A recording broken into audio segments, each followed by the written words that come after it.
الحمد لله والصلاة والسلام على رسول الله وعلى آله وصحبه ومن والاه وبعد.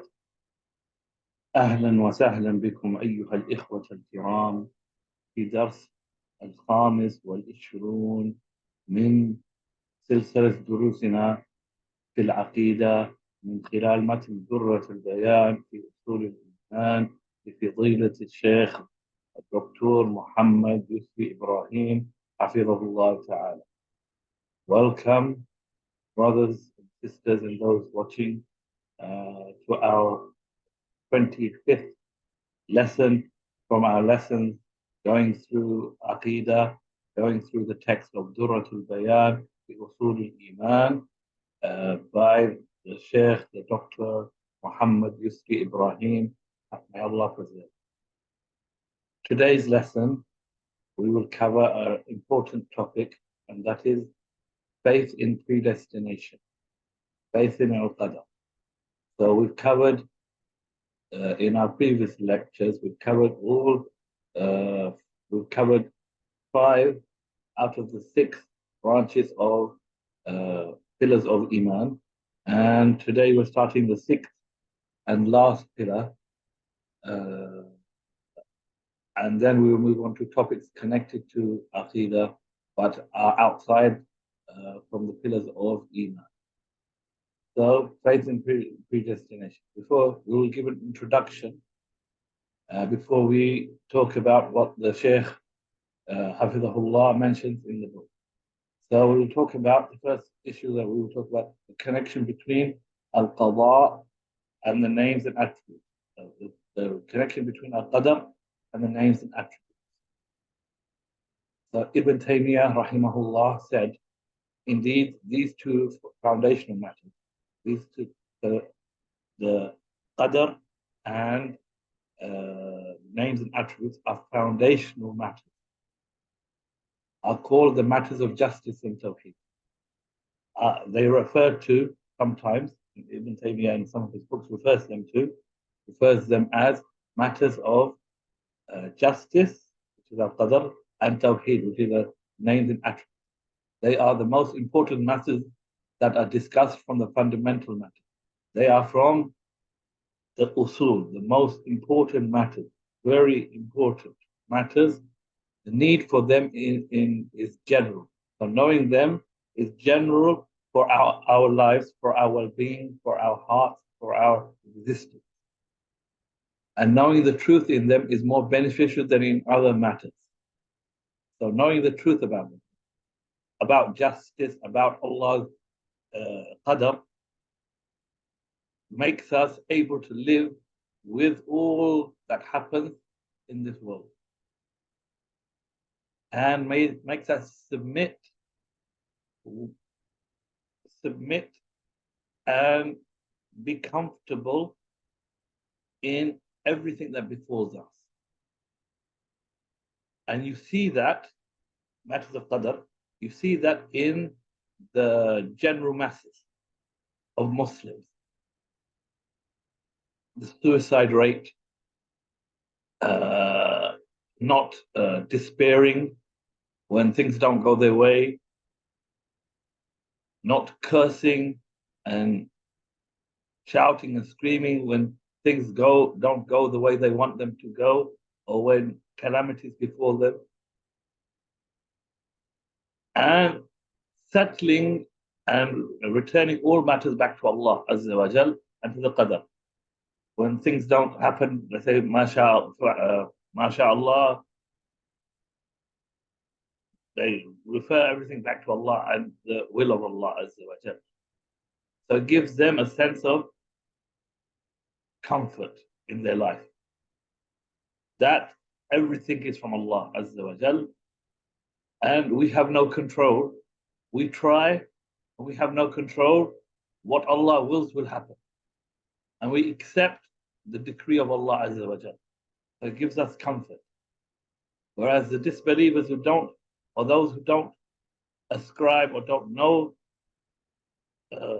al-Qadr, they despair, they curse, they shout, they scream, they fall apart, they have breakdowns, they commit suicide, all of this because they don't submit, they're not comfortable that everything is from Allah Azza wa Jal. And they don't refer all matters back to Allah Azza wa Jal. So he says that these are most beneficial of knowing the truth in them is more beneficial than other matters. Okay, and the truth about Allah Azza wa Jal, the names and attributes of Allah, the more we know Allah Azza wa Jal, and the only way we can know Allah Azza wa Jal is through what Allah has told us, either in His book or on the tongue of His Messenger sallallahu alaihi wasallam. And as we mentioned, we affirm what Allah has affirmed for Himself, and we negate what Allah has negated for Himself, and we don't go further than the text. Through understanding these names and attributes, and through actualizing this tawheed of Allah Azza wa Jal, we have a better understanding and we know Allah more. And the more we know Allah, the closer we get to Allah Azza wa Jal, and the greater love we have of Allah, and that love turns us and encourages us to worship Allah more. Because we want to be connected to this perfect one. We want a strong connection to this perfect being, Jalla wa Ala. And how do we know His perfection? Through His names and attributes. So these two, Qadr and names and attributes, are, as Ibn Taymiyyah says, knowing the truth in them is more beneficial than any other matter. It benefits the heart of the believer. It benefits his heart, it benefits his limbs, it benefits his life. It benefits his living. And then we'll talk about points of overlap between al-Qadr and names and attributes. So the points of overlap between these two concepts, of these two branches, is the deviation in them is based upon the basis from which one starts. So the deviation occurred from where do we, the source. In both of these, the source, from where do we take the knowledge of these two matters from? So the deviation, the going astray, was from that base. The base being the source. What is our source? From which we take the knowledge of the names and attributes. What is the source from which we take the knowledge of al-Qadr, al-Qada, and al-Qadr? So, do we take it from the intellect? Or do we take it from revelation? Or the revelation, the textual evidence is not, as some claim, that the textual evidence is not sufficient to lead one to certain knowledge. But what Allah says in the Quran, what the Prophet ﷺ said in the Hadith, is not sufficient to lead one to certainty. But they claim this was their basis, that the intellect is the sole way one can be led to certainty or to certain knowledge. That's the basis they held. That to achieve or to reach certainty, we have to use intellect. Intellect is the only source which can lead us to certainty. And the Quran and the Sunnah are not sufficient in themselves to lead us to certainty. And the basis of this was that we believe in the book and the Sunnah based upon us trusting the truthfulness of the messenger. So the messenger told us, sallallahu alaihi wasallam, that he's Muhammad ibn Abdullah al-Qurayshi al-Hashimi, told us that he is a messenger from Allah Azza wa Jal. And according to our intellect, we saw that he was truthful in what he claimed. So our intellect led us to the truthfulness of the book and the Sunnah. Therefore, and that's what led us to certainty. Therefore, if we were to say that that intellect which led us to the truthfulness of the book and the Sunnah, we have to close it when it comes to the book and the Sunnah. Then we've denied that which led us to the truth. And so forth, and therefore they claim the intellect has to take precedence over the book and the Sunnah, because the intellect is that which led us to the certainty of the book and the Sunnah.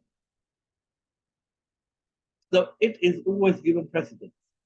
So it is the basis upon which leads us to the book, leads us to certainty.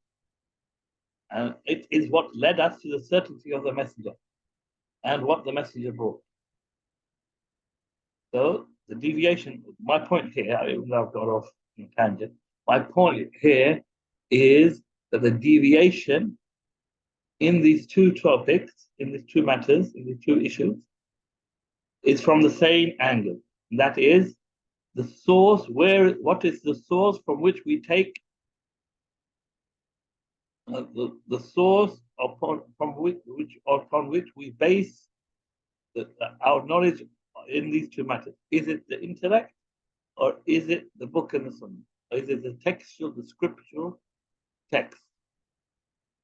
And a group, Ahlus-Sunnah claim that we take the knowledge of these matters and others from the textual, the scriptural text, because that is from the divine. Even the hadith, وَمَا يَنْطِقُ عَنِ الْهَوَىٰ إِنْ هُوَ إِلَّا وَحْيٌ يُوحَىٰ. That is from Allah. He doesn't speak of his own desire, Allah says, but it is a revelation that we inspired him, or that we revealed to him. Sallallahu Alaihi Wasallam. So that's the position of Ahlul Sunnah. Then we have an opposing position, which is that the basis, the source from which, the source upon which we base knowledge of in these two matters and in others is the intellect, and we mentioned why.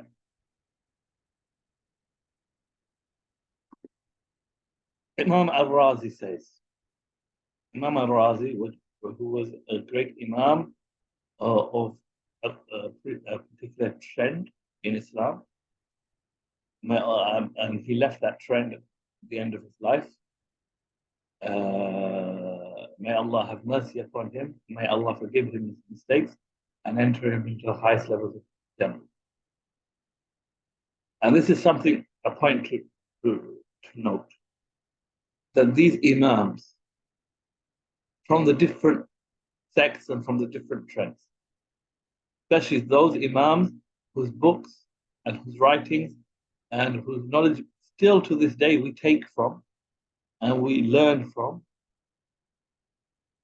we need to know that we can't judge them just upon one aspect of them, and that is the aspect of what they believed, or the beliefs they held, or where they went astray. And so we negate all of the good that they came with, all of the good that they did for the Ummah, all of the good that still people benefit from. We can't negate all of that just because of the issues when they were mistaken and they went astray. And we should think good of our fellow Muslims. We should think good of our fellow Muslims, that they didn't intend when they were coming up, or when they were putting together their arguments for the beliefs that they held, or when they were bringing up their beliefs, we can't believe about them that they intended to go against the revelation.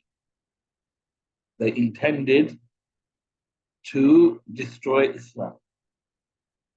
How can that be the case when they were the ones who, if you read the Bibles, they did so much for the deen, they did so much for the religion, to the extent that to this day we still refer back to them.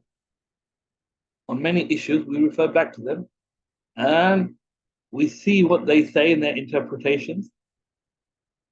We may not agree with everything they say, but we refer back to them, and we still, how many thousands of people say when their names are mentioned, Rahimahullah, may Allah have mercy. So we need to look at that. We need to look at, yes, they made mistakes in Aqid. We don't follow them. They made mistakes in certain points. We don't follow them in their mistakes. But all their mistakes don't outweigh the good that they did for this religion. The good that they did. They upheld the faith. They upheld the faith. They called to the faith. They tried to teach people and bring them out of ignorance, bring them out of darkness to light. But along the way, they strayed. So that's how we should look at the ulama of the past and of the present, the good and the bad, and not just focus in upon the bad and say that bad negates everything of good that they do. And we only judge them on their mistakes. That's not the way we should do it. And that's the Quranic way. As Allah says, talking about believers, قالوا ربنا اغفر لنا ولإخواننا الذين سبقونا بالإيمان. Oh, our Lord, forgive us and our brothers who preceded us in faith. Forgive us and forgive our brothers who preceded us in faith, who were Muslim before us, who, especially these Muslims, these Imams, who did so much good for Islam. Some of them even fought in the path of Allah Azza wa Jalla. They upheld the faith. And through them, it reached us. Through their efforts, the deen reached us. And we ask Allah for Him to forgive us and forgive them their mistakes, and to pardon them, and to overlook them, and to make their good outweigh any bad that happened or occurred due to them. So Imam al-Razi says, the issue of al-Qadr wal-Qadr is an issue connected to certainty. The Ahad narration, and we dealt with what is Ahad narration, singular narration, doesn't amount, the Ahad narration doesn't amount to accept uncertain knowledge. So he's saying that the issues of al-Qadr wal-Qadr are issues that need to have certain knowledge, or need to have certainty. And the Ahad narrations, the singular narrations from the Prophet ﷺ, don't amount to certain knowledge. Hence, clinging to uncertain evidence in a matter of certainty is not allowed. So, basing our knowledge of al-Qadr wal-Qadr on Ahad narrations is not allowed, because Ahad narrations are uncertain knowledge. And in al-Qadr wal-Qadr, we need certain knowledge. This is the position in both matters. So we can comment that this is the starting point, as we mentioned previously. This is the starting point, the basis upon which the deviation occurred. That the scriptural texts are uncertain. And in these matters, we need certain knowledge. So we can't use the scriptural text as evidence for this certain knowledge, because they are uncertain, and we can't use uncertain knowledge for something which is requires certain. And another point they said was consensus can't be used as an evidence in both matters because consensus is uncertain knowledge. They said ijma as well. Ijma is not certain knowledge. Ijma is uncertain knowledge. Therefore, it falls under the same concept that we can't use uncertain knowledge in matters which require certainty.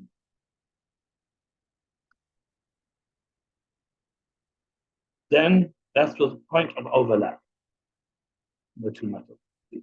There's points of agreement. All the different groups or sects intended good by their views in both matters. As we mentioned in Tawheed of Allah's names and attributes, that they intended in what they were doing, they intended in their what do you say? In their approach, they intended in their approach, in their methodology, they intended to, in Allah's names and attributes, intended to free Allah of any deficiency or any defects. All the groups, all the sects, with all their trends and all their approach, not all their approaches, all their ideologies and all their belief points, that intended by them to free Allah of all defects and deficiencies. As Allah says, لَيْسَ كَمِثْلِهِ شَيْءٍ. There is nothing similar or resembles Allah Azza wa Jal. They try to fulfill that Quranic text.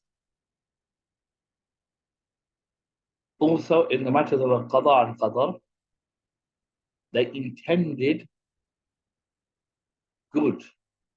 In the matter of Qadr, in the matter of al-Qadr, everyone agreed that Allah possesses the attributes of justice and is free from committing oppression. Everyone agreed that the basis of al-Qadr, of Iman in Qadr and Qadr, is that Allah possesses attribute of justice. Allah is the most just. Allah is the pinnacle and the perfection of justice. And He is free from dhulm. He never commits dhulm. He never oppresses anyone or anything. And their different approaches was how to, as we say, how they differed in how they realized that concerning Allah.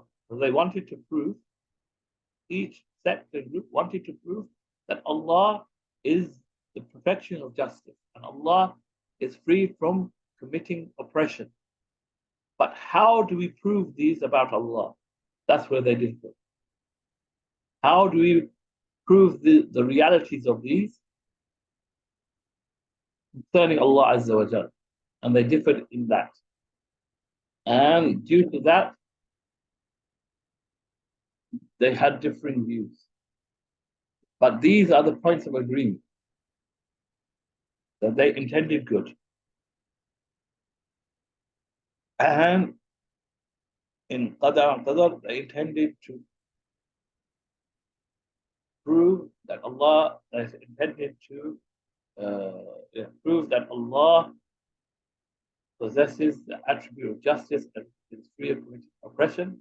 But how they proved it, they differed in their approach. They differed in the basis and they differed in the approach.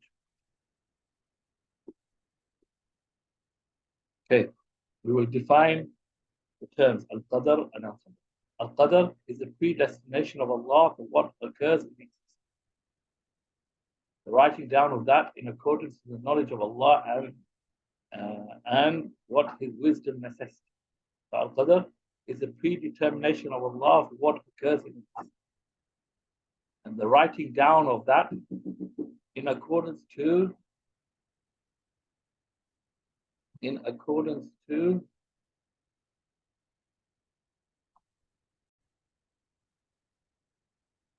So, al-Qadr, the definition that we're using, and this is the Islamic definition, is the predetermination of Allah for what occurs in existence. The writing down of that in accordance to the knowledge of Allah and what His wisdom necessitates. So here we have Allah knowing everything that will occur. And here we have His writing it down, and all of that is connected to His wisdom, Jalla wa Ala. The difference between al-Qadha and al-Qadr. In this, the scholars discuss. These are two terms, al-Qadha and al-Qadr. Is there a difference between these two terms? Or are they the same? So we can say there's two main opinions with regards to the difference between al-Qadha and al-Qadr. The first opinion is there is no difference between the two, and they are synonyms. They are the same. They are two words that refer to the same thing.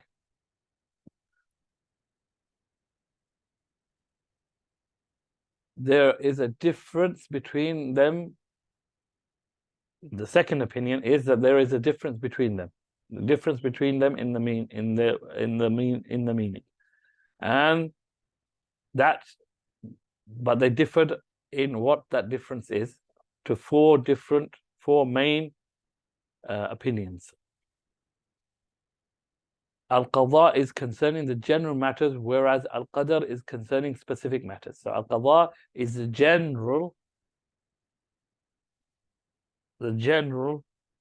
topic, whereas Al-Qadr is to do with specific matters in predestination. The second opinion is al-Qadha is before the al-Qadr. Hence al-Qadha is the pre-eternal will. So al-Qadha is the pre-eternal will, the will of Allah Azza wa Jal from non-beginning, whereas Qadr is bringing that will into existence. So it's to do with creation, the creation based upon that pre-eternal will. So it's al-Qadha is what Allah wants to happen. And that want is from before existence. It's pre-eternal, has no beginning. But the bringing about of the creation of that will, or the making that will happen, is the Qadr. The last two, al-Qadr is before the al-Qadha, so it's opposite of the second one. And al-Qadha, the opposite of the third opinion. So al-Qadr is the third opinion, is the opposite of the second opinion. So al-Qadr is the pre-eternal will, and al-Qadha is bringing it into manifesting it or creating it. The fourth opinion is al-Qadha and al-Qadr. If they come together in a text, then they have different meanings. So if they use together in a text, then they have separate meanings.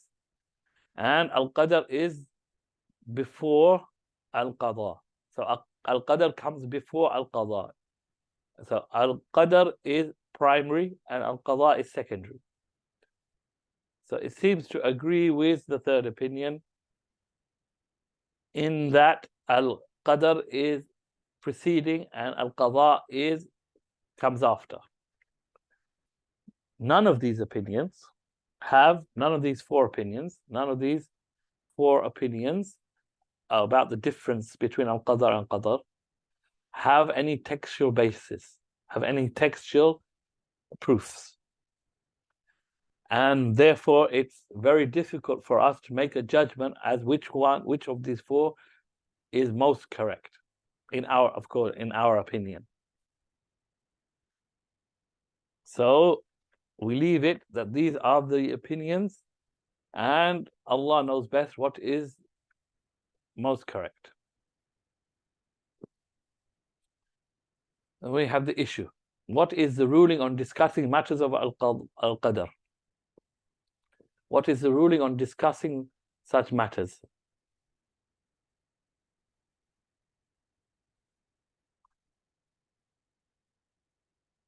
So the matters connected to al-Qadr are within our ability to study and is allowable to be discussed, and that is based upon the following reasons. So al-Qadr and the issues connected to al-Qadr and the study of al-Qadr are within our scope, our intellectual and our human scope of being able to comprehend and study and understand them.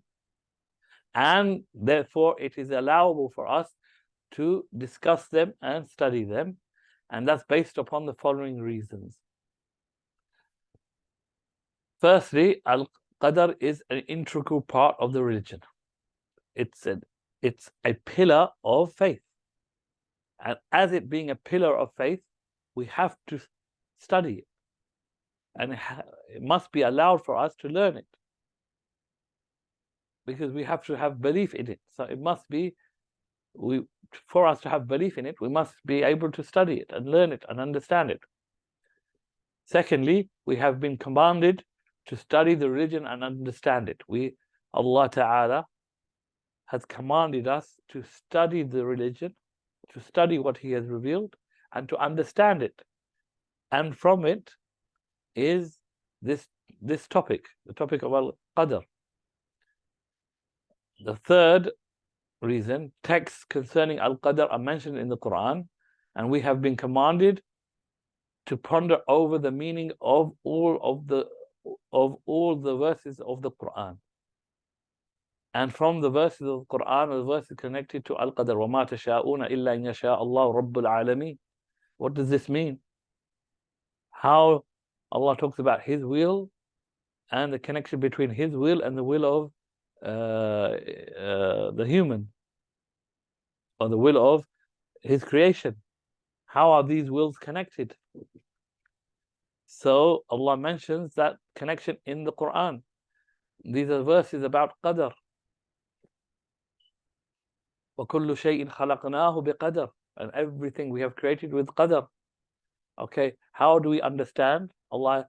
How do we understand? How do we contemplate? How do we ponder over these verses? To do that, we have to have an understanding of this topic. And there's no distinction between, we don't distinguish between the verses of the Quran. We don't say these verses of the Quran are beyond our, these verses of the Quran we cannot ponder over, we cannot understand, we have no concept of them. But everything that Allah has revealed, He revealed it in plain, clear Arabic for us to be able to understand it. So we don't say that the verses of al-Qadr are mushkil, are confusing, and we cannot ponder over them, we cannot contemplate them, we cannot understand them. But they are in clear, plain Arabic for us to be able to understand them. So these are the reasons. But then on the other side, on the other hand, there are many narrations condemning disputation or argumentation in the matters of al-Qadr.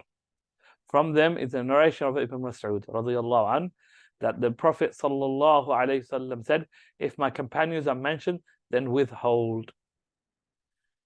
If people argue about my companions, then don't join them in this argumentation and disputation about my companions, but withhold, stay silent. If the stars are mentioned, then withhold. If people talk about the stars and attribute things to the stars, then don't dispute with them on the issue, on that issue. Don't argue with them on that. Don't delve into those matters. Withhold. Stay silent. And if al-Qadr is mentioned, then withhold. And if the matters of Qadr are mentioned, then withhold. Stay silent. Don't delve into these matters. And this is reported by al-Tabarani, and it was authenticated by al-Iraqi. So that seems to indicate that it's not right and it's not allowable for us to study and discuss matters of al-Qadr. And also the narration of Abu Hurairah, who said the Messenger of Allah sallallahu alaihi wasallam came out to us and we were arguing in the matters of al-Qadr. Here again, arguing in the matters of Qadr. He became angry, such that his face turned red. Then he said, with this have you been commanded? With this argumentation about matters of Qadr, have you been commanded? Or with this have I been sent to you? The people before you were only destroyed when they differed concerning the meaning of al-Qadr. I order you, do not debate about it. So the order came, do not debate on these matters. So how, in light of what we said, reasons why we are allowed to discuss and study, how do we understand these narrations, these two narrations that I've mentioned, and there are others? How do we understand them? The scholars, both modern and past, researched and pronounced judgment on the matters of al-Qadr whilst interpreting, so that the scholars of the past have discussed the topic of al-Qadr in their books, in their writings, in their lectures, and still they do so. So, whilst knowing these ahadith,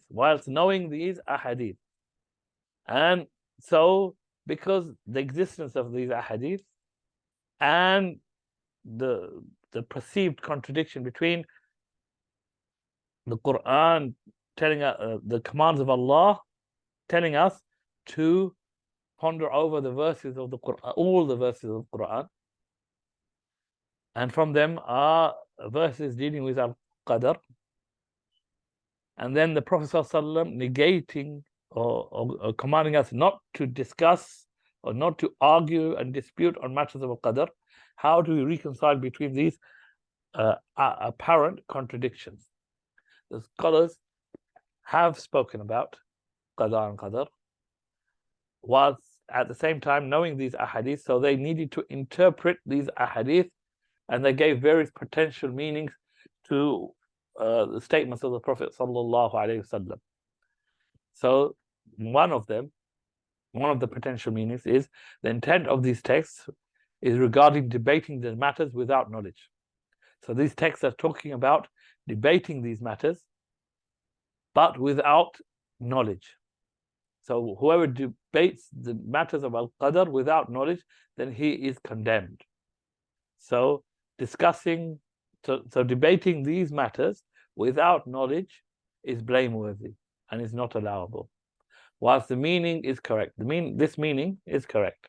However, confining the meaning of these texts to it is incorrect. So confining that these texts are just talking about arguing about these matters without knowledge, confining it to just that is not correct, because debating matters without knowledge is not restricted to matters of al-Qadr, but debating matters without knowledge is general regarding all matters.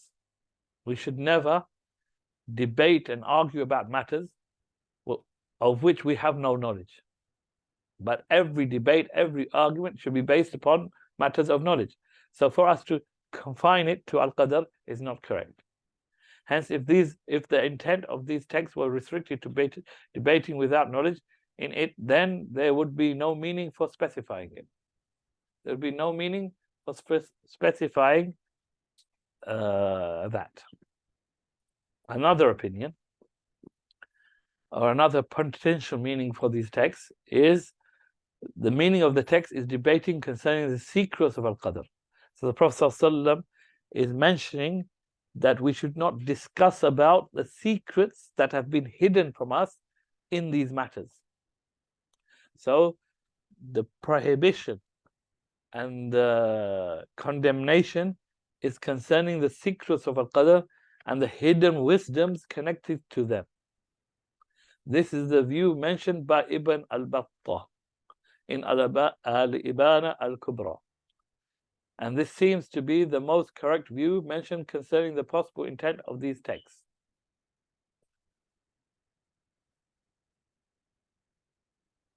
And there are other views for the potential meanings of these texts. However, the strongest view, in our opinion, is what is mentioned by Ibn al-Battah. So this view, so it's to do with the condemnation and the forbiddance, is discussing about the matters of qadr which have been hidden from us and the wisdoms behind Allah's will and what Allah chooses to occur. None can know that, but none knows that but Allah Azza wa Jal. And for us to delve into that, there is no way of us knowing. There's no way of us reaching that knowledge. That knowledge is hidden, and the keys are lost. And none knows them except Allah Azza wa Jal. So this seems to be the most correct. Allah knows best. Okay, next issue, the difficulty of the matters of al-Qadr. Ibn al-Qayyim says, al-Qadr is an ocean without a shore. Al-Qadr is an ocean without a shore, never-ending ocean. None of creation can escape it. We're all on this ocean. We're all in this ocean and being taken by this ocean, and we cannot, there is no end to it. So none of creation can escape it. Only in the Sharia is the lifeboat. The Sharia, and sticking in the Sharia, is our only source of being safe. The one who rides it is saved. The one who rides or sticks to the Sharia is saved. And the one who misses it is drowned. The one who falls off it, the one who strays from it, the one who doesn't get on it will be drowned.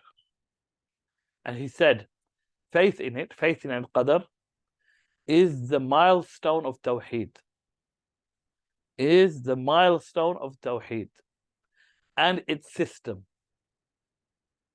There's that strong connection between al-Qadr and Tawheed. Al-Qadr and Tawheed. Al-Qadr and the Tawheed of Allah's Rububiyyah, and the Tawheed of Allah's Uluhiyyah, and the Tawheed of Allah's Asma wa Sifat. There's strong connection. Because Allah is the creator, and He is the planner, and He is the manager. Allah is al-Rabb, Allah is al-Mudabbir, Allah is al-Muhaymin, Allah is al-Hakam, Allah is al-Hakim. And all of this is connected to al-Qadr. And part of Tawheed is that we put our trust in Allah. We put all of our trust in Allah. We take we do the reasons, we do the causes to achieve our goals, and at the same time we put our trust in Allah. إِيَّاكَ نَعْبُدُ وَإِيَّاكَ نَسْتَعِينُ. We seek Allah's aid in His worship. Because if Allah doesn't allow us, or Allah doesn't give us the ability and help us, we will not be able to worship Him, Jalla wa Ala. So the connection between Tawheed and al-Qadr. And we mentioned the names and attributes of Allah. Also Tawheed, it's the milestone of a Tawheed. And its system, its nizam. Tawheed is built upon al-Qadr. Or al-Qadr is built within al-Tawheed. It is the foundation of faith and its completeness. Hence, it is one of the pillars of faith and the foundational basis of sincerity. He also said, the majority of the intellectuals traversed in this matter every valley. So the people who took the intellect as their guide, they took every path in trying to understand the topic of al-Qadr. So they went through every valley and they debated and splintered in every valley. They went into every valley and they broke off in the different valleys and they splintered in different groups in these valleys. They went down every path, entering every strait, every narrow opening they went into. Every narrow opening that they could find, they went into. So they took every path, every way that their intellect could take them, they took. And every narrow opening they went through. All of this showing how much they differed. They mounted every hardship and humiliation, intending to arrive at knowledge and its reality. So again, they intended by what they did to arrive at knowledge and the reality of this matter. The nations have spoken concerning it. All the nations, all the different groups, all the different philosophies and ideologies have spoken concerning this matter, both modern and past. They traveled to arrive at its secrets,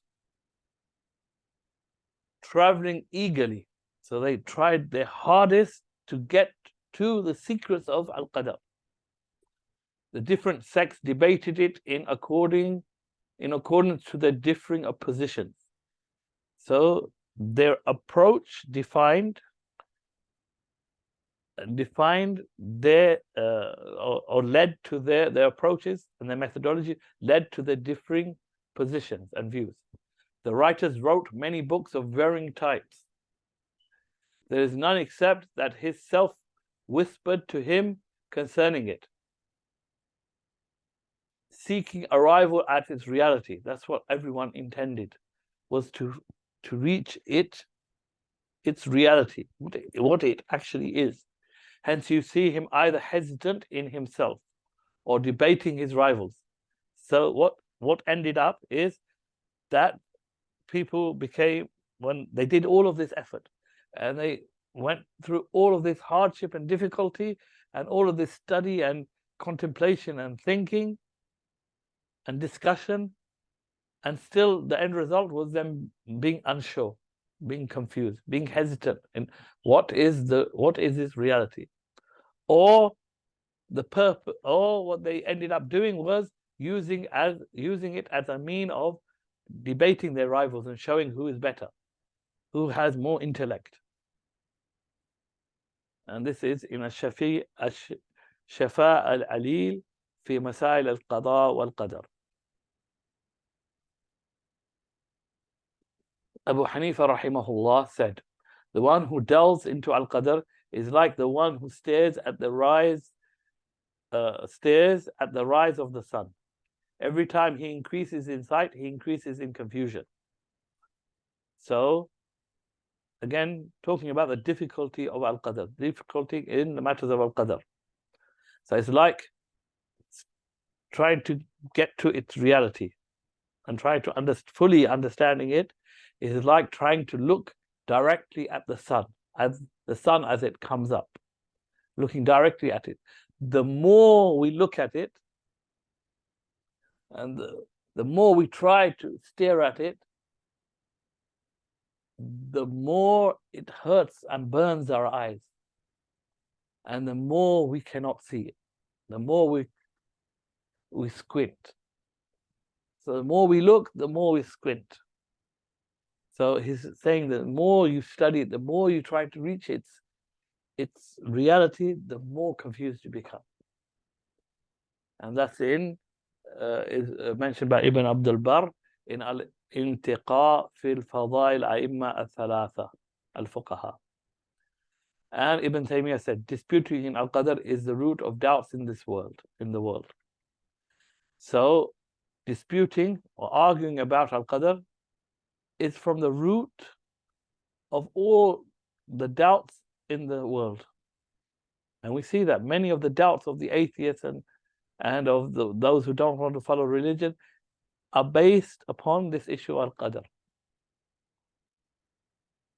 Because they want to know the secrets between the secrets which Allah has hidden, and one cannot know those secrets.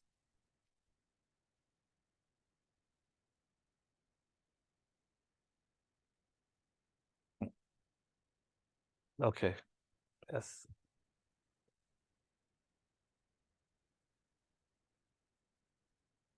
But what we can say is, yes, this matter is difficult. This matter requires a lot of thinking and a lot of understanding and it requires iman.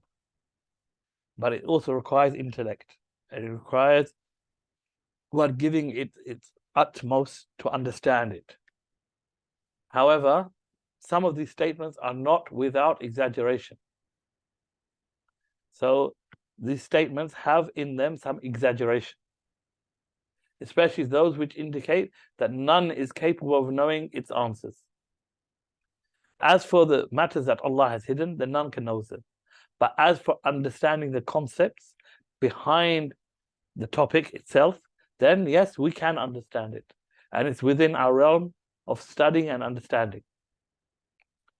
So when the indication of these quotes that are mentioned by Ibn al-Qayyim, Abu Hanifa, and Ibn Taymiyyah, less Ibn Taymiyyah, but more the other two, there's exaggeration in that none is capable of knowing or understanding the concept of al-Qadr. Even with this, they indicate the difficulty in the matters of al-Qadr. They indicate what the purpose of bringing these narrations is, that they indicate that this topic is difficult and requires a lot of effort on our part to understand it. And revising it and going over it and studying it over and over until it becomes concrete in us, in our minds, in our hearts, in our actions. It is a hard topic in which the individual requires a great preparation which must be brought with them in the study of it. So we must be prepared and work hard and put a lot of effort in to study this topic.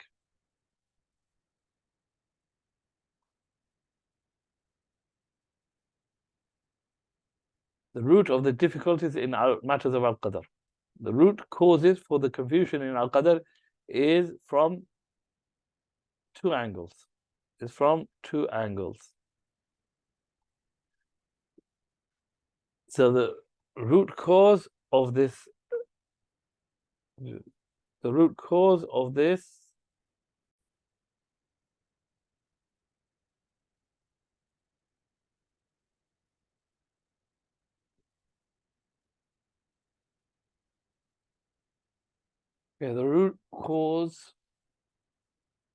in the deviation on the matters of al-Qadr, the root cause for the confusion in al-Qadr is from two angles.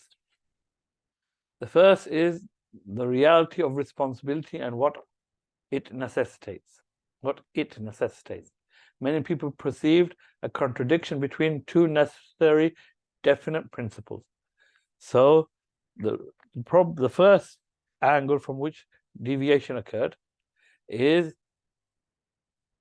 in the concept of the reality of responsibility and what it necessitates. So many people, they saw a contradiction between two necessary, definite principles. So they saw a contradiction between two principles that are necessary and are definite. What are these two principles? The first, the perfection of Allah's Rububiyyah and its inclusiveness. So Allah is the Rabb of everything. Allah, the Most High, is the creator of all things. Nothing of creation can escape His power and will. This is a necessary, definite principle. So this was the first principle, that Allah has control and Allah is the creator of everything in creation. And nothing can go against His power or His will. That's the first definite principle, definite, necessary principle. The second was the responsibility of the individual and judging due to their actions. That the individual is responsible for his action and he will be judged upon his actions.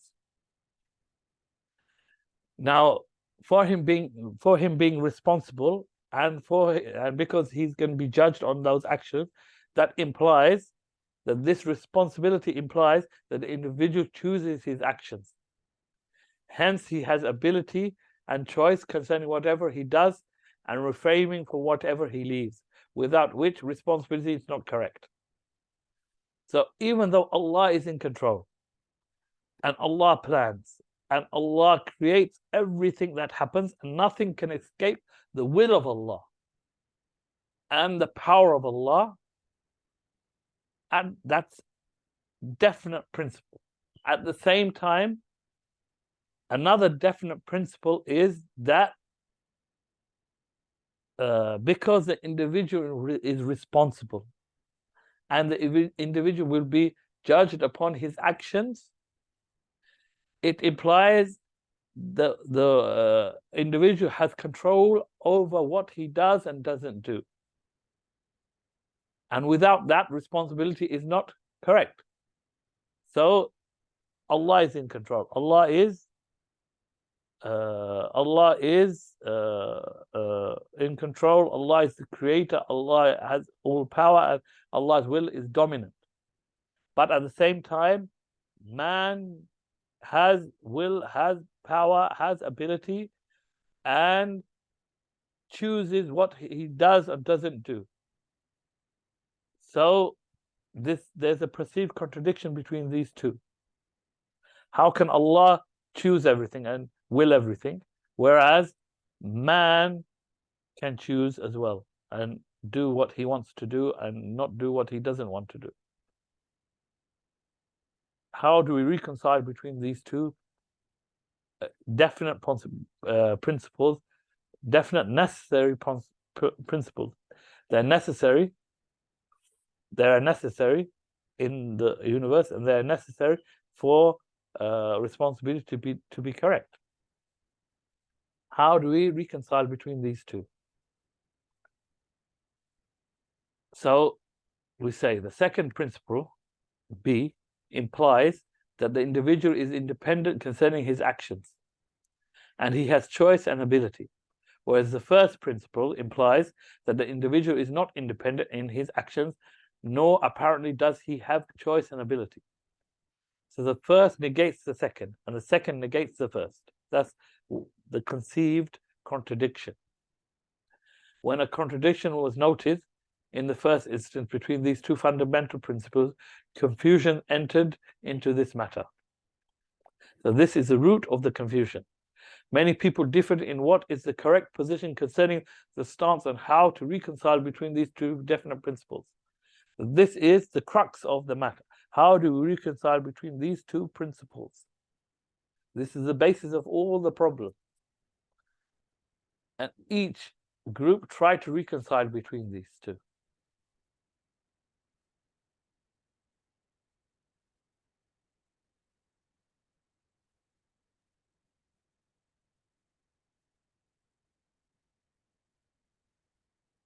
And we mentioned that the root cause is from two angles. And so that was the first angle. The second angle, from where the second root cause of confusion in al-Qadr is from this angle, and that is the secrets of the divine wisdom. Al-Qadr has direct connection with an individual action. So Al-Qadr is connected to the individual's actions and lives and lives. So it's connected to his actions and his life, whilst entailing many secrets which they are not acquainted with. So even though it's connected to the life, the actions of the individual person and his life, in it are secrets which the individual does not have knowledge of and are hidden from him. Like what he will do tomorrow, what will happen to him tomorrow, what things will occur, what will he choose? When the options come to him, what will he choose? These are matters which are hidden from him. But all of these matters are connected to his actions, what he does, and his life in general. People have debated concerning many of the specifics in those secrets. So they people try to delve into these hidden matters, which are hidden, which one cannot come to know. Hence, they fall into many difficulties. When they try to delve into these, they are talking without knowledge. They are talking about things that are beyond them. And so they fall into difficulty, whilst formulate questions which they found hardship in answering them. And they bring up questions and trying to answer, trying to get to grips with these hidden, or trying to find the reality of these hidden matters, bring about questions in the individual. Hard questions which they can find no answers for from their intellect. So that was the second. So the topic of al-Qadr is not purely an Islamic matter, as we've just shown. It's not purely Islamic. It's not only textual, but because it's connected to life and connected to individuals' action, it is a combined issue between an Islamic matter and natural phenomena, because the life and the actions of an individual are natural phenomena, and its effect in the natural world, and the life and what occurs in the world are natural phenomena. So it's it combined between these two, Islamic matter and natural matter. Many of the matters which make up the study of al-Qadr are natural issues. So many matters that we're going to discuss are matters connected to the natural world and life, which are connected to existence itself and its nature. What is existence and what is its nature? How can one prove existence? How can one prove existence, wujud? Hence, an individual's view on al-Qadr is affected by the individual's stance concerning the nature of existence.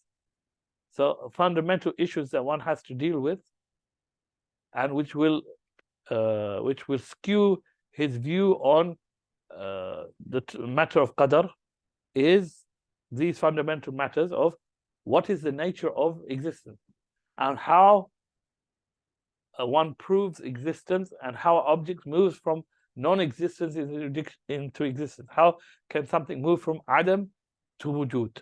How can something move from not existing to existing? That movement, that coming from being Adam, being non-existent, to coming into existence. How is that? Therefore, any individual who adopts an opinion concerning these philosophical matters, these are philosophical matters, will inevitably affect his stance concerning al-Qadr. So having a stance with regarding these phenomena, these matters of existence, and how objects move from Adam to wujud, non-existence to existence, will affect how they view their views on al-Qadr. And from that, when we study the topic of Qadr, we are not just studying matters derived from the text only. We're not just studying matters purely textual. Rather, we study Islamic matters which have a deep connection with matters of existence. So al-Qadr is a topic which we study, and it has a deep connection with the natural world and life, and how things work in this universe. The most important of these natural phenomena which have an effect in the topic of al-Qadr is defining the meaning of a thing's existence, what it means for something to exist, and how something moves from non-existence to existence. These are fundamental matters which will affect how we understand al-Qadr. So matters that we need to know beforehand to study al-Qadr. There are certain fundamental principles that one must internalize for this study. The first there's 3 matters, or 4 matters, 3 matters. Faith in the complete divine, these are things that we need to know before we go into the study. Faith in the complete divine wisdom. So first thing we need to internalize, and we have to know, and we have to understand, and we have to accept, and we have to affirm, is that Allah has complete wisdom, perfect wisdom, that which no individual can reach. No individual can totally comprehend and come to know, nor arrive at its reality and how it is. This faith leads an individual to realize his deficiency in knowledge and understanding the secrets. So our fundamental principle is that we are deficient and we cannot understand the secrets of Allah.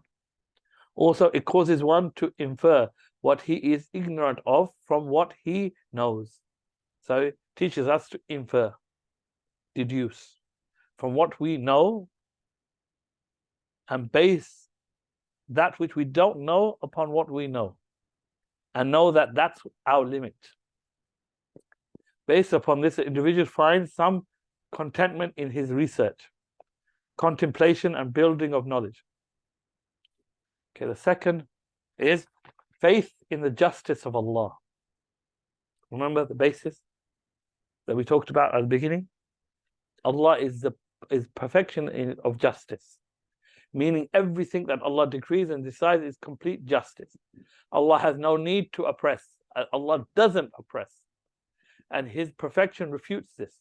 His perfection refutes that He would oppress. Due to this, He prohibited oppression on Himself. He has made it haram upon Himself. No one made it haram upon Him. He made it haram upon Himself. Jalla wa ala. He is the perfection of justice. So the first one was perfection of wisdom. Allah is perfect in wisdom. The perfection in justice. Allah is perfect in justice. Jalla wa ala. And Allah never oppresses. And Allah has made haram oppression upon Himself. The third is faith in Allah's all-encompassing knowledge. That Allah is all-knowing. The subject of al-Qadr is connected to the knowledge of Allah. So al-Qadr is connected, is totally connected with the knowledge of Allah. And His organization of the details of the affairs of the universe, which occur newly in every second and time. So every second, every millisecond, every part of a second, something new occurs all over the world. And Allah is the one who organized all of this, planned all of this, and has knowledge over all of this and created all of this. Jalla wa ala. The slave cannot encompass the knowledge of Allah. Again, we are deficient and we are restricted and confined in our knowledge. We cannot comprehend, understand the knowledge of Allah Azza wa Jal. It's beyond us. Nor can we have knowledge of all the details of the universe. We know minute amounts of the universe, and the majority of the universe is hidden to us, and the knowledge of the majority of the universe is not known by us. Rather, a person must humble himself to his Lord and submit to His command. Also, he must understand the level of his knowledge, hence not to use it to oppose what Allah has written and decreed. Not oppose, not try to oppose, not seek contradiction. These are fundamentals that we must know before the study of, we must internalize these before we delve into the matters of al-Qadr. So, complete wisdom, complete justice, and all-encompassing knowledge. Fourth, so there was 4. Faith that the human intellect is confined. One should comprehend that in this study, he is delving into matters which are from the manifestation of rububiyyah and mightiness. So we need to know our level of our intellect, and that we're not going to be able to comprehend every single thing. That's beyond us. Because the matters, especially the secrets of al-Qadr, are from the manifestation of Allah's rububiyyah, the realization of Allah, the reality of Allah's rububiyyah, the bringing into real in the world Allah's rububiyyah and His mightiness and His power, Jalla wa ala. And that's beyond our comprehension. There are the pillars of al-Qadr. There are 4 main pillars of al-Qadr. 2 of them are before the action, and 2 of them are after the action. So we're going to deal with the first 2 pillars of al-Qadr before the action. So the first is the knowledge of Allah. This pillar is textual and rational. So the first pillar of al-Qadr is the knowledge of Allah, that Allah knows all things, the details and the generals, the specifics and the general. Allah knows everything because Allah planned everything and Allah created according to His knowledge. And this is textual. Allah mentions it in the text of the Quran and in the text of the Sunnah. And rational, we can understand it from a philosophical, rational perspective as well. That the one that Allah is the creator, and the creation is in harmony, and the creation is so intricate and so detailed, and everything fits together so perfectly that nothing is out of order. This shows precision, and precision shows that the one who put this in place must have precise knowledge, must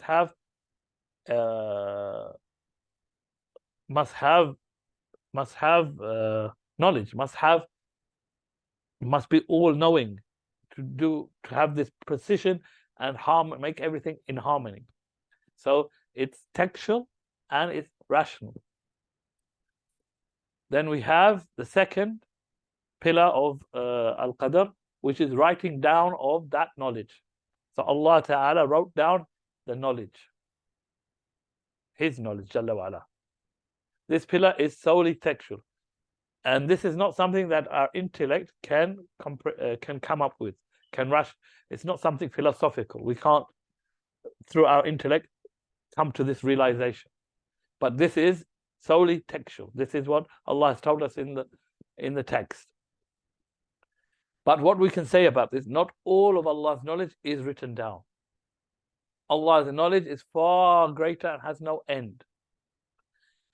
Allah wrote down some of that knowledge, because that which was written is only that which will happen until the day of judgment. When in the hadith, Allah created the pen, and Allah said to the pen 50,000 years before creation, before the creation of the universe. That's what, before the creation of the universe. And He told the pen to write. So the pen was the first creation of this universe. The first creation of this universe. That doesn't mean that it was the first creation, even though some scholars of Ahlus-Sunnah hold that the first creation is the pen, based upon this hadith, based upon this authentic narration. However, this narration is talking about the creation of the universe.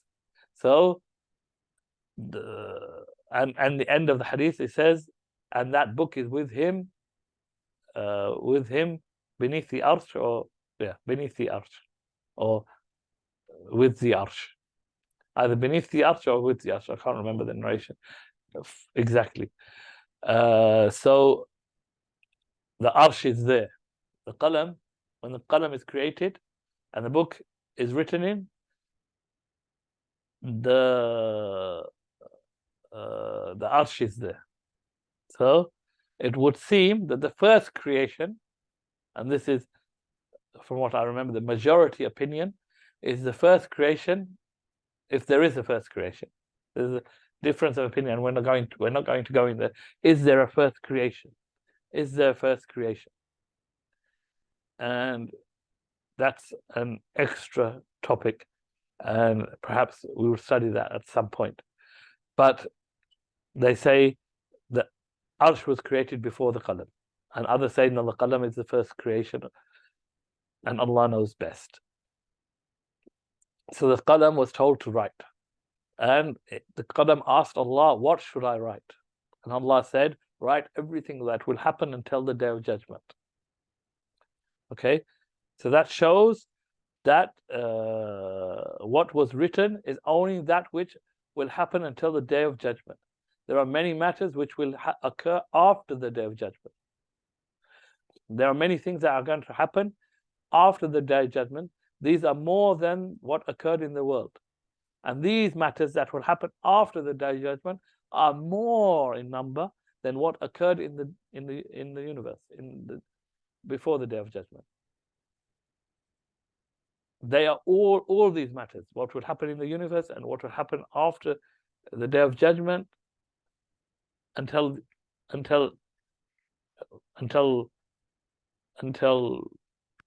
eternity, are all known by Allah Azza wa Jal. But it has not been mentioned in the Quran and Sunnah that they have been written down. That hasn't been mentioned to us. That everything that will occur up until everything which will occur to eternity have not been written down. That hasn't been mentioned. It hasn't been mentioned that they've been written down. It hasn't been mentioned that they have been written down. And there is another issue. And that is, does abrogation occur? Abrogation and affirmation. Naskh. Does it occur in the sacred tablet? And on this issue, there are two opinions. And this is connected to the writing. Everything, what's been written down in the Lawh al-Mahfuz, the book with Allah Azza wa Jal, the sacred tablet, does abrogation occur in it? Do things change in it?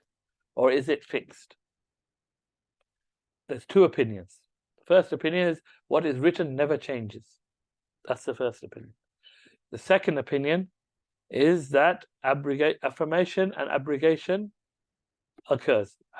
Affirmation and that there is abrogation. So that there is abrogation or affirmation in the written. So there is change in the writing in the sacred tablet. This is the opinion of the majority.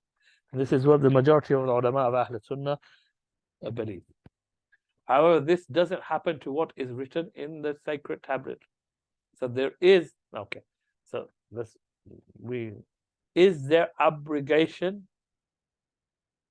and affirmation in the sacred tablet? That's the question. So we have two concepts here. Is there abrogation and affirmation in what has been written?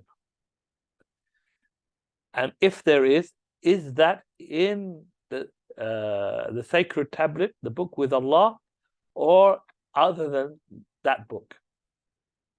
So the first opinion is that there is no abrogation, or there is no abrogation in anything which is written, and it never changes. The second opinion is there is abrogation in what is written, but that abrogation is not in the book with Allah, the sacred tablet, but it is with regards to, it is concerning the books of the angels, or that which is written yearly on the night of al-Qadr, the night of decree. What is agreed upon is nothing of the knowledge of Allah is changed. Nothing of the knowledge of Allah is changed. Allah knows exactly what will occur. Nothing of Allah's knowledge is abrogated or changes. What is written in the sacred tablet doesn't change. What is written, everybody agrees, what is written in the sacred tablet doesn't change. But the only difference of opinion is the change in some of what is written, not in the sacred tablet, but in the tablets of in the books of the angels, or in the books that are written down, or the writing on the night of Qadr. the decree of the night of Qadr. And the majority say there is abrogation in the books of the angels and in the writing of in the night of Qadr, but not in the sacred tablet. And Allah knows best.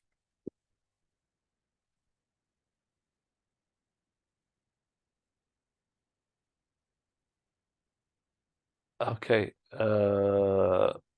During the action itself, the two pillars connected to the during the action or itself, and the differences occurred, and the disputation and the deviation occurred in these two pillars mainly.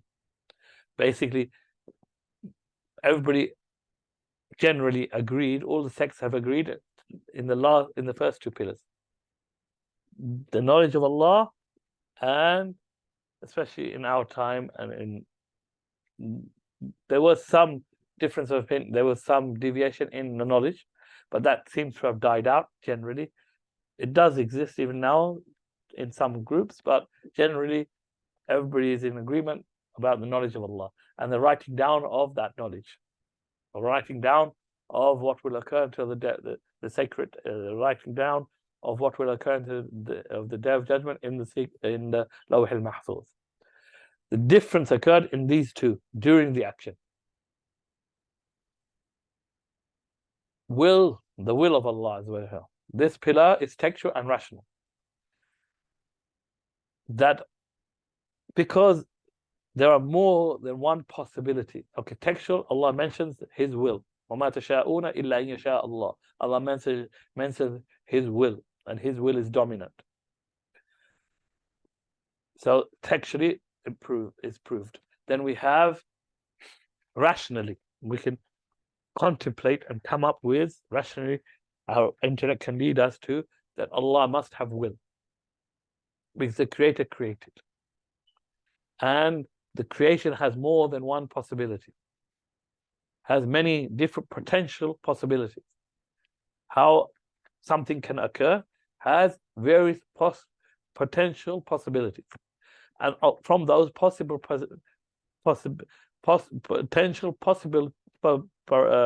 possibilities, Allah chose one and created that one. And for Him to choose that one and create that one, He must have wanted that one, must have decided on that one and willed for that one. So Allah has a will, and Allah wants particular things, and Allah chooses particular things. This is the will of Allah Azza wa Jal. So there's a rational. So the text shows us Allah has will, and the rational leads us to that Allah must have a will, or the Creator must have a will. Will is only universal, kawni. Will is universal. Textually not used except in this context. So in the text, it's only used as a universal will of Allah, meaning universal with what occurs in this dunya. Whereas want, irada, what Allah wants, is shar'i and kawni. So Allah's will is what actually occurs, whereas what Allah wants can occur and cannot occur. What Allah wants to happen can occur and cannot occur. Allah wants something shar'an. Allah wants something Islamically. Allah wants obedience. Islamically, Allah wants obedience from His creation.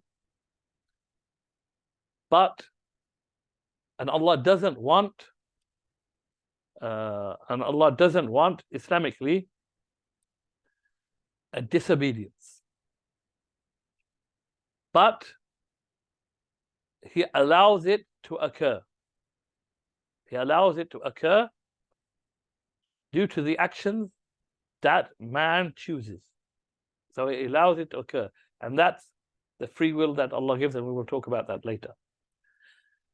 The shar'i want, what Allah wants Islamically, is what what Allah loves and is pleased with. So Allah is only loves and is pleased with the shar'i Islamic want, irada.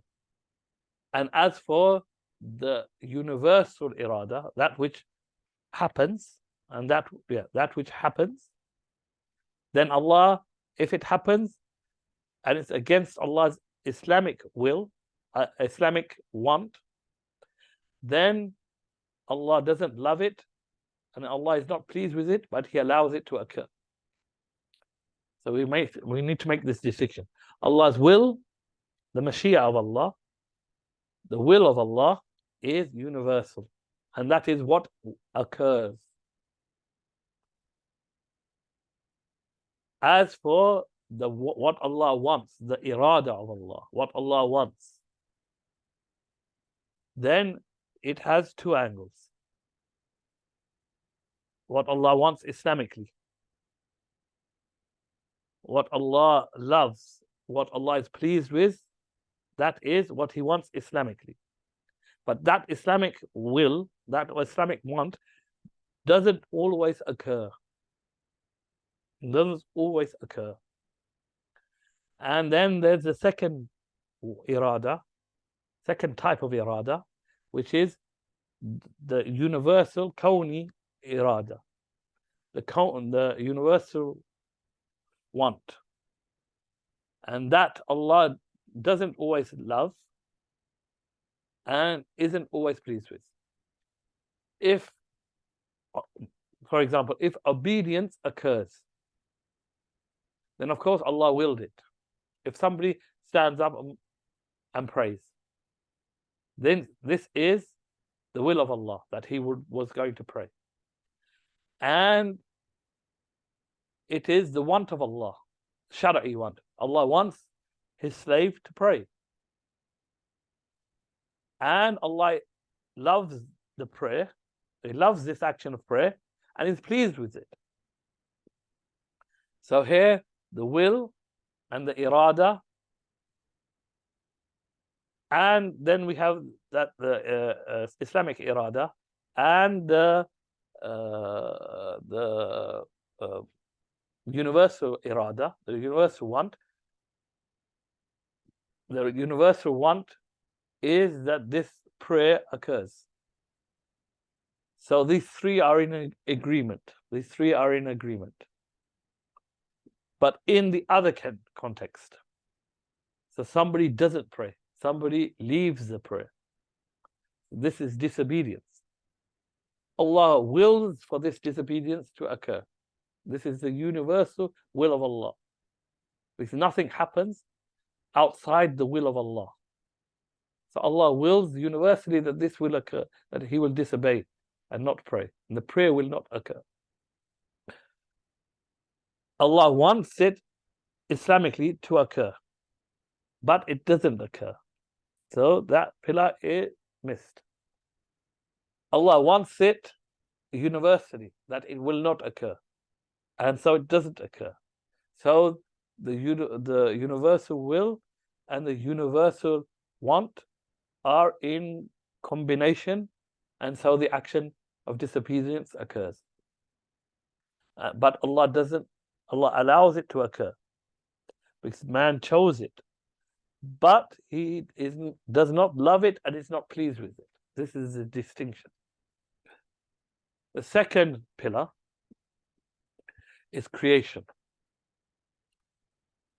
The issue in this pillar is how do we reconcile between the completeness of Allah's power, will, and being the creator of all the creation, and between the individual responsibility. How do we reconcile between these two concepts? That Allah is the creator of everything, and Allah is the willer of everything, and Allah has power over everything, and the individual's responsibility concerning his actions, that he is responsible for what he does, and he chooses what he does, and he's able to choose whatever he does.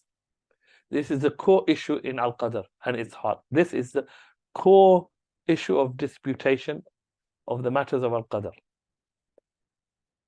The one who doesn't understand this, who doesn't understand how to reconcile between these two, will forever find the topic of al-Qadr confusing and difficult.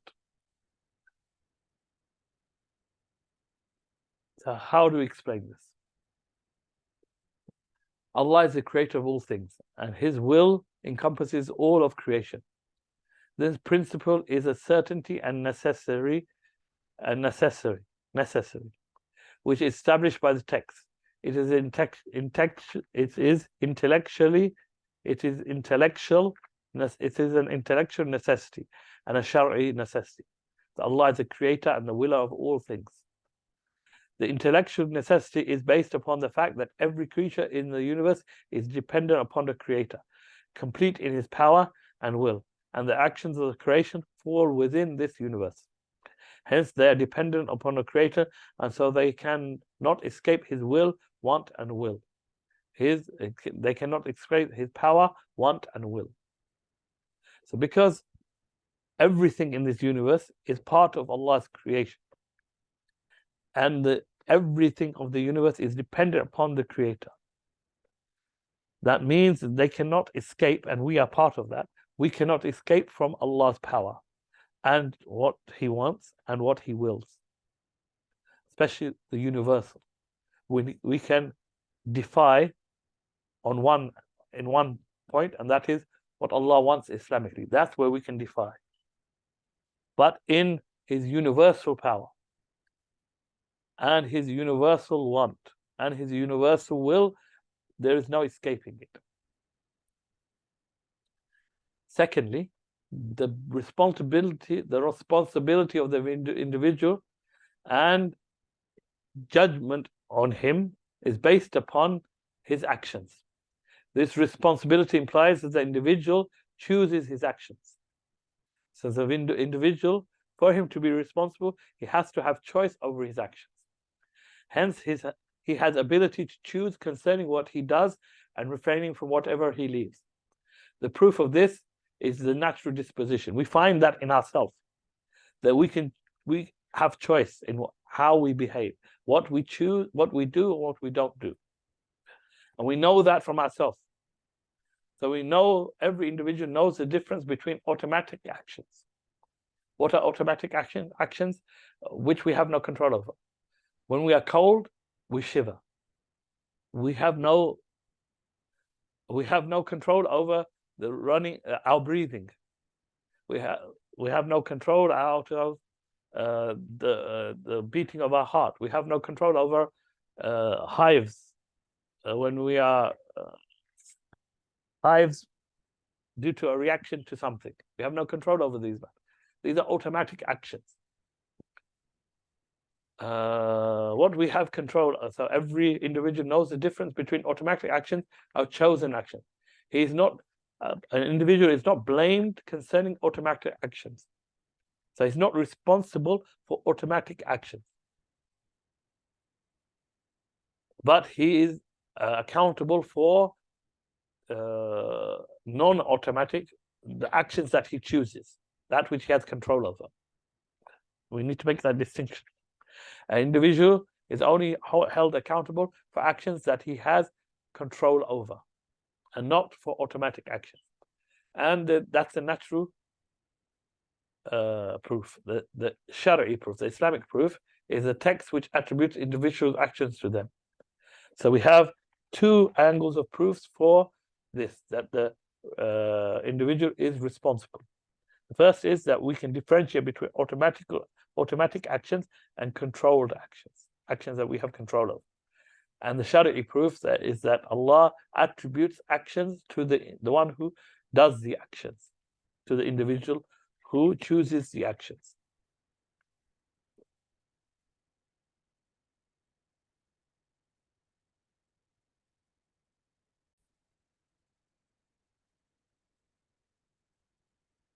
Continuing.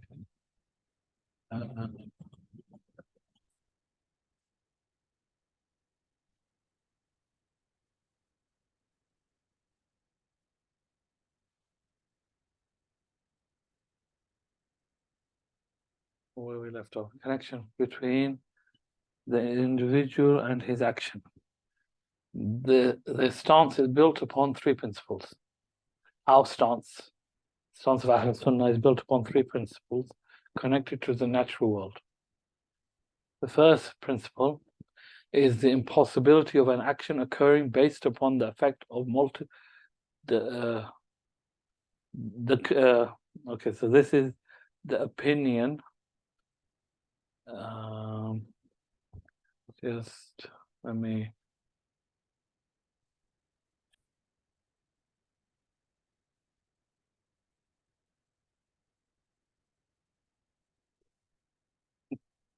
Okay, the position, the stance for Ahlus-Sunnah concerning the actions of the individual and his the connection of the individual and his actions. So the connection between the individual and his actions. So what is that connection? The stance for Ahlus-Sunnah is built upon three principles connected to the natural world. So this is not Shari'i principles. These are principles connected to the world around us. So the first is the impossibility of an action occurring based upon the effect of multiple actors from the same direction. So it's impossible for a particular action to occur on the basis of multiple actors acting upon that action, acting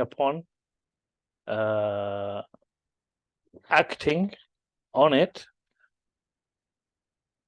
from the same angle, in the same way, exactly. So it's impossible for there to be a united direction for an effect on a particular object which exists. So it's not possible. So there be multiple actors acting upon this occurrence, exactly united in the way and in the direction and the place from where they're acting upon it for its occurrence. This doesn't mean that two effects can't act together to bring about a new occurrence. That's not what it means. What it means, rather, they cannot act together from the same exact direction. So more than one actor can act on a occurrence for it to occur. But what it implies is that these actors cannot act upon it from exactly the same direction. And rather, they can't act together from the same exact direction. So examples of this: picking up a massive rock is an occurrence. So the lifting of a massive rock is an occurrence. It can be achieved by two people who work together. So two people can work together to lift this massive rock. However, they both can't lift it from the exact same place. So they both can't lift it from exactly the same place, meaning each one of them putting his hand in exactly the same position on the rock. That's impossible. But they can act together on that rock by placing their hands in different positions. So they're acting together, but from different directions. Rather, they must place their hands in different places and then lift together. So the action is together, but from different angles or from different directions. That's allowable. But what they can't do is have their hands in the same position exactly.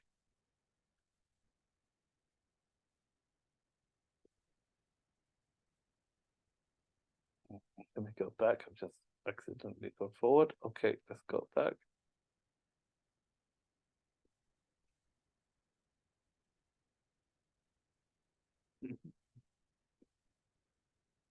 The occurrence of the decreed action, moving from, what do we mean by the occurrence of a decreed action? What do we mean by the occurrence of the happening of a decreed action? We mean that it moves from not existing to existing. It is possible to occur from multiple directions. This occurrence can occur from different directions. The impossibility of unity in attributes and situations. So it's impossible. There's an impossibility in the unity of directions, in the unity of attributes and situation. What do we mean? Meaning there is no existent object which has only one attribute and one state. There's nothing in existence, and everything in existence is an occurrence. Everything in the universe is an occurrence. So, and these occurrences don't only have one attribute and don't only stick to one situation. Meaning there is no object which has only one attribute and one state. Rather, every existent object has multiple attributes and situational states. And this is something known, because it must combine with other than itself in a matter and differ in another. It cannot be the same, and for it to be different, it combines with other matters, and it is similar to other matters, and for it to be similar to other matters, there must be some similarity between its attributes, and there has to be an angle from which it is different. So there must be attributes which it is different from. So it must have more than one attribute or state. Hence, every existent object has multiple attributes and multiple states. Example of that is the burning of wood. The burning of wood. In it, it has burning. Burning is a term for multiple combined meanings. So burning is a term which combines more than one attribute, and not one type. Due to this, there is a combination in the effects that are required for the occurrence of burning. So for burning to occur, certain matters must combine for it to occur. So what are these matters that must combine for the effect of burning? Like the existence of oxygen, there must be oxygen.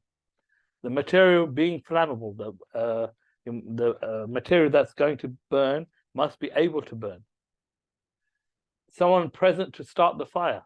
So all of these three have to act together, and they act for different angles for the term burning to occur. For burning to occur, these three must act together together for the occurrence of burning. That's what we're talking about. Okay, the third principle, the action of the individual is produced due to two abilities. So the action of the individual, the actions that we do, come into existence due to two abilities, two different abilities. Because the actions of the individual is an occurrence, is a happening. What we do is a happening, is an occurrence from the occurrences. And the occurrences are not made up of something singular. So the occurrences don't occur by one actor, by one ability, from one angle. But rather they are made up of compound states. Hence the individual's actions have multiple states. As such, it is correct for multiple abilities to combine. So it's possible for more than one ability to combine for the individual to do the action. So what are these combinations that are required? The combinations are, for this occurrence, the power of Allah and the ability of the individual. So they have to combine the power of Allah or the will of Allah. That Allah wants it to occur, Allah allows it to occur, Allah decrees it to occur. And the ability that the person wants for it to occur, desires for it to occur, and has the capability to produce the action. So these have to combine for the action to occur. However, this combination between the will of Allah and the ability of the individual is not from the same direction. Remember, we were talking about different directions. On this action, on this occurrence, the ability of Allah is from one direction, and the will of Allah is from one direction, and the ability of the individual is from another direction. Not from the same direction. It is from different directions. The type of effective ability of the individual is not the same as the effective power of Allah. The ability of the human is not the same as the power of Allah, because the effective power of Allah is entailed in the meaning of creation. So Allah's power, Allah's will, is contained in Him creating, is manifested in Him creating that occurrence. Meaning, He brings that occurrence into existence. Whereas the effective ability of the individual's ability is confined to it being an effective cause upon the result. So it be a cause, his ability is just a cause to produce that result, to produce that action. It's a cause in the production of that action. Hence, it is correct to state the action of the individual emanates from the power of Allah and the effective ability of the individual. So in conclusion, what we say, the actions of the individual, they come into existence, they are produced by a combination between the power and will of Allah and the effective ability of the individual. The individual causing the result, causing the production. But Allah's power is manifested in Him creating that action. And the ability of the individual is manifested as causing the action's occurrence. But that occurrence cannot be caused, cannot come into existence except by Allah's creation. But His ability is the cause that produces that occurrence. But Allah is the creator of that occurrence. So here the two combine. Continuing with this, Ibn Taymiyyah says, and Ibn Taymiyyah's words will clarify this more. It says, is the creative ability of the individual effective in the occurrence of this action? If it is effective, then this necessitates shirk, because this implies that there are two actors with effect. There are two actors who bring about the existence of this occurrence. So there are two actors, there are two creators for this occurrence, which is a creation, and that is shirk. This is the meaning of shirk. Otherwise, it necessitates compulsion, al-Jabr, meaning if it is not effective, then the individual is by necessity compelled. So either we have this position. So if we have two effective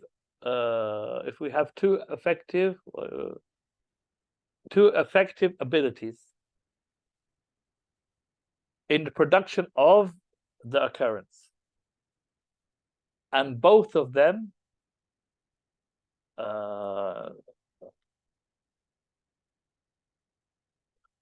affect independently they affect the occurrence, then that makes two creators for the occurrence. But if we take the opposite of this, that there's only one, and that is Allah's power or His will, that's the only effective ability. Or that's the only effective power for the occurrence of the occurrence of the action. And the individual's ability, has no effect, then this necessarily leads to that the individual is compelled. So we have these two opposing. And then he says these stances are well-known stances. So these are two well-known stances. Those who deny, those who say that Allah is the creator and man is the creator of his actions. And those who deny, those who say Allah is the creator and man is not the creator. And those who say Allah is the creator and Allah is not the creator and man is the creator. These are stances. and those who say that Allah is the sole creator and man is compelled. Allah is the sole creator, but man is not compelled. So these stances are well known. We say effectiveness is an ambiguous word. What do we mean by effectiveness? When we're talking about effective ability or effective cause. So effectiveness is an ambiguous word. Sometimes what is meant is effect singularly to innovate, to produce. So effect, what we mean by effect is that it is the sole reason for something to occur or for something to be brought into existence. So effect singular, sometimes we mean by effect singularly to innovate, by effectiveness singularly to innovate or solely bring into existence. If what is meant is this meaning of ability of the individual, then Allah forbid. Then if effect, that if when we say that the individual has an effective ability,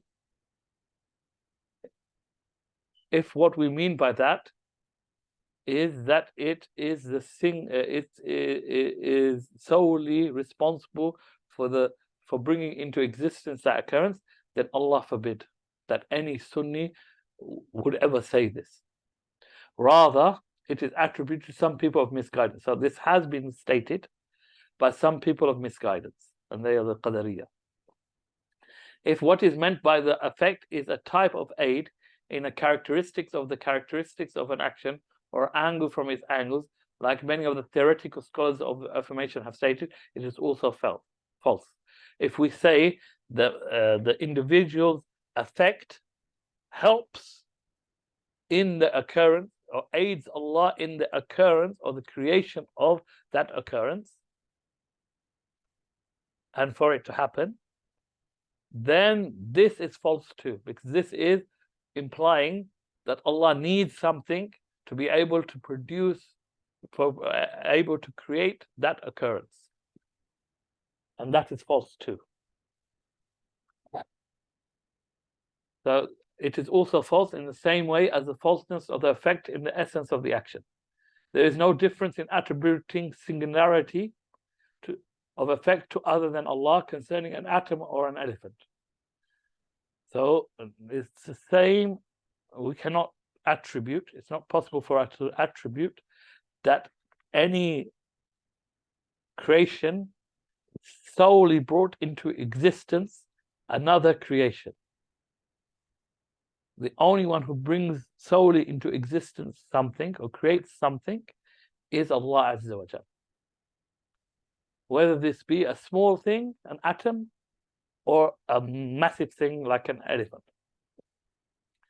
It is nothing except a lesser form of shirk, even though the one who pronounces such a statement intends by it only the truth. So the person who says these things is, Ibn Taymiyyah is saying, is only trying to achieve or lead, only trying to achieve achieve the truth. That's what he intends, but he's not able to achieve it. Okay. So continuing with Ibn Taymiyyah's statement. If what is intended by effect, so that's not what we mean by effectiveness. So what do we mean? If what is intended by effect is that the action moves from non-existence to existence by the means of new ability, created ability. Meaning that the created ability is a cause through which Allah creates the action. Allah has put in place certain causes which lead to the occurrence, which result in the occurrence of the happening or the occurrence, which lead to the production of the occurrence. For example, for burning, we're talking about burning, for burning to occur, we need to have the friction between the materials, the rubbing between the leaves, the twigs. That friction, which is a cause, the friction between the stone. Before we had matches, the friction between the stone which leads to the spark, which leads to the fire. So Allah has put that power in those objects, put that ability in those objects, and has made them a cause that leads to production of that occurrence. So that friction is a cause for that spark, and that spark is a cause for the fire. And the oxygen being around is a cause for the fire to burn. Allah has put this power, this ability in these natural objects. Food, eating food, is a cause for quenching hunger. So that Allah has put the power, the ability of putting food into one's stomach, has put ability and power in that to quench the hunger. And this is something natural.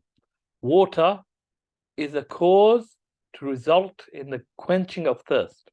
So Allah has put that power, that ability in water to quench the thirst. These are natural phenomena which Allah has placed, and Allah creates through these natural phenomena which He has put in place. These natural laws that He has put in place, and He creates through them. And He creates through them and after their occurrence. So that spark, that friction has to occur. For that spark to occur, for that burning to start. Okay. But Allah is the one who created those causes and put the power in those causes. And then Allah is the one that creates that burning, creates that result of burning. So I hope that's clear.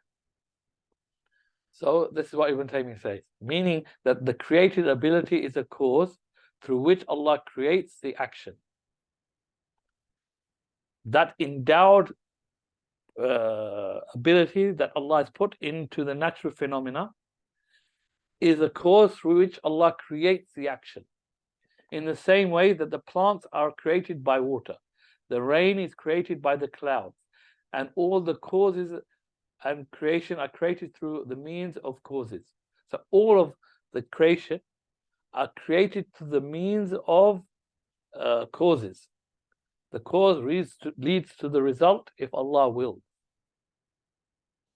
Then this is correct. If that's what is meant by effective ability, that they are a means that Allah has created in the creation to lead to the result which Allah and through which Allah creates, then that's correct.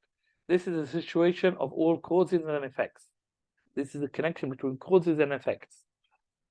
Allah has put these causes in these creations through which He creates. This is the attribution of effect with this explanation concerning the ability of the individual is not shirk. This explanation is not shirk. Otherwise, attributing every cause to its effect would be shirk. Otherwise, attributing every cause to its every effect to its cause would be shirk. So then, otherwise, if we don't have that concept, then if we say the rain is created by the clouds, then this would be shirk. But what we're actually saying when we're saying rain is created by the clouds, rain is caused by the clouds. The clouds are the cause of rain. The clouds result in the rain. The plants are created by water. The plants, the cause for the growth and sprouting of the plants is water. Water is the result in the growth, results in the growth and the sprouting of plants, and so on. That's what we mean. And this is not shirk. Example.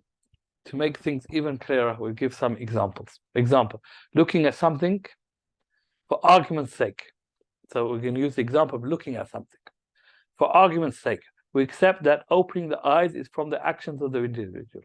To look at something, firstly, we need to have our eyes open. And opening the eyes is from the actions of the individual. It's something the individual chooses and must have ability to do, opening the eyes and seeing.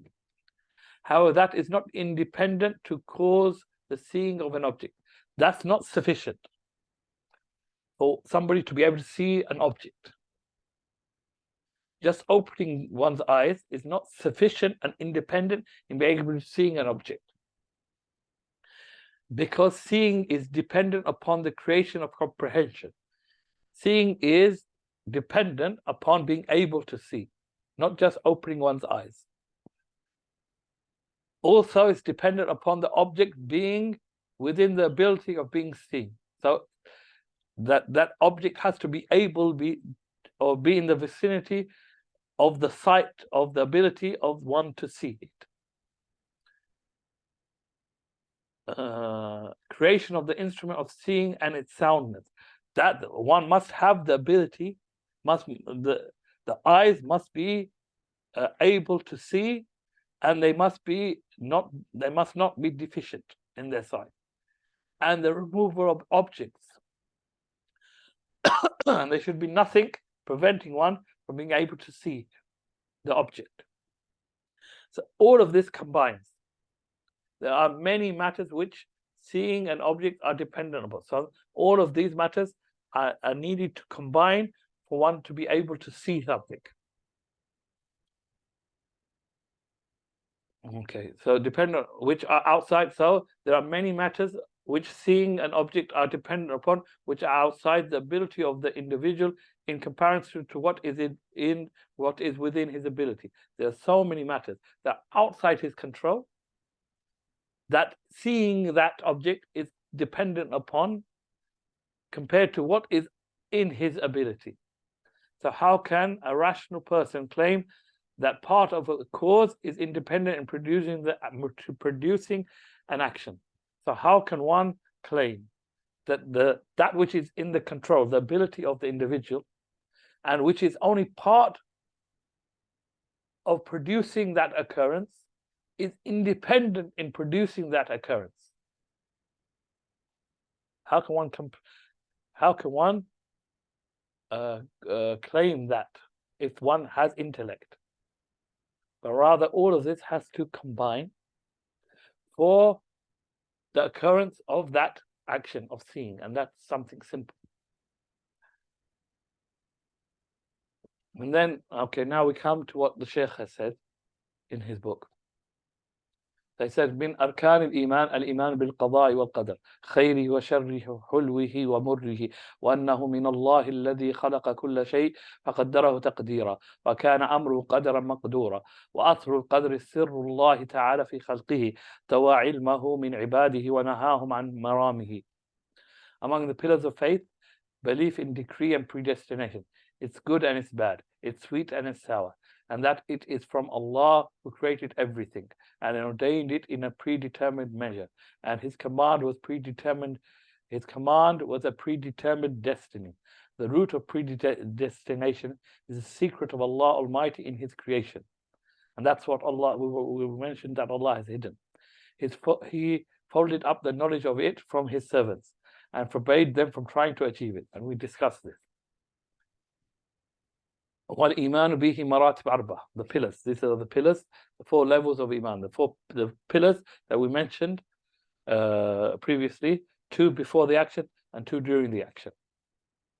So أولها الإيمان بالعلم المحيط بما كان وما يكون وما لم يكن لو كان كيف يكون يعلم ما تكن صدور خلقه وما يعلنون وأحوالهم وأعمالهم ومآلهم الذي إليه يصيرون ثم أخرجهم إلى هذه الدار فأمرهم ونهاهم وابتلاهم حتى ظهر فيهم سابق علمه وبالغ حكمته.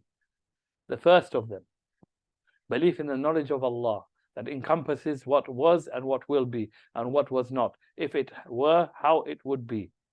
This is the perfect knowledge of Allah. He knows that which happened, that which will happen, that which didn't happen, if it happened, how it would happen. This is perfect knowledge of Allah, complete knowledge of Allah.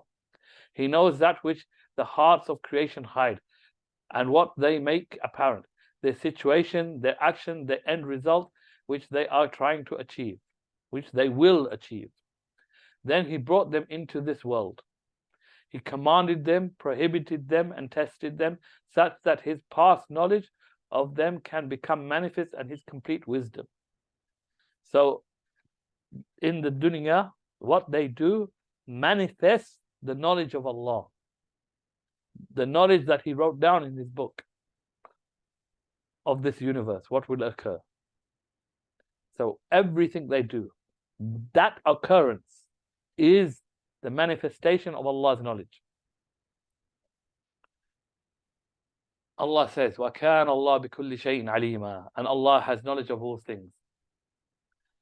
مَوْصُوفٌ بِكَمَالِ الْعِلْمِ فَلَا يَلْحَقُهُ نِسْيَانٌ وَلَا وَهَمٌ. He is described with perfect knowledge, so that neither forgetfulness nor delusion can befall him. الثانية, the second pillar, الإيمان بكتابة مقادير الخلائق وفقا للعلم السابق. قال تعالى. The second is belief in writing down the quantities of the creation according to previous knowledge. The Almighty said, ألم تعلم أن الله يعلم ما في السماء والأرض إن ذلك في كتاب إن ذلك على الله يسير. Do you not know that Allah knows whatever there is in the heaven, in the sky and the earth? That is indeed in a book. That is indeed easy for Allah. وهو اللوح المحفوظ وهو أم الكتاب فما كان من كائن إلا وهو مكتوب مرقوم قبل أن يخلق الله السماوات والأرض ب50,000 سنة ثم كتب السعداء والأشقياء وأرزاقهم وأعمالهم وآجالهم وهم في بطون أمهاتهم وهو تقدير الدهر عمري وفي ليلة القدر تقدير حولي وإنفاذ المقدور على العبد في وقته المحدود تقدير يومي ولكل نبأ مستقر وسوف تعلمون. It is preserved, it is in this writing down is preserved in the it is the preserved tablet. The writing is in the preserved tablet, Al-Lawh al-Mahfuz, and it is the mother of the book. There is no being except that it is written and inscribed 50,000 years before Allah created the heavens and the earth. Then he wrote those who would be those who would succeed, and those who would be wretched, their provisions, their actions, their lifespan, whilst they are in the wombs of their mothers, according to the hadith of Ibn Mas'ud. This being a lifespan decree. This is the decree of the life. On the night of power, there is an annual decree. This is the third decree, or the third writing. So the first writing is a preserved book. The second writing is the writing of the life of the human. And the third writing is in the power of in the night of power. There is an annual decree, and that is the yearly writing. And the execution of the decree concerning the slave in its fixed time is the daily decree. And then there's the fourth one, the daily decree. And every new event has a stable occurrence time and will occur in its fixed time. And you will come to know it. And you will only know what is in the decree of Allah when it occurs. Because whatever actually occurs is what was in the decree of Allah, and no one can know it until it has occurred. الثالثة, the third pillar, الإيمان بمشيئته تعالى النافذة فيما شاء فما شاء كان وما لم يشاء لم يكن يهدي من يشاء فضلا ويضل من يشاء عدلا لا راد لقضائه ولا مؤقب لحكمه ولا غالب لأمره وللعباد مشية فما شاء منهم الاستقامة اتخذ إلى ربه سبيلا ومن شاء منهم الغواية اتخذ الشيطان دليلا.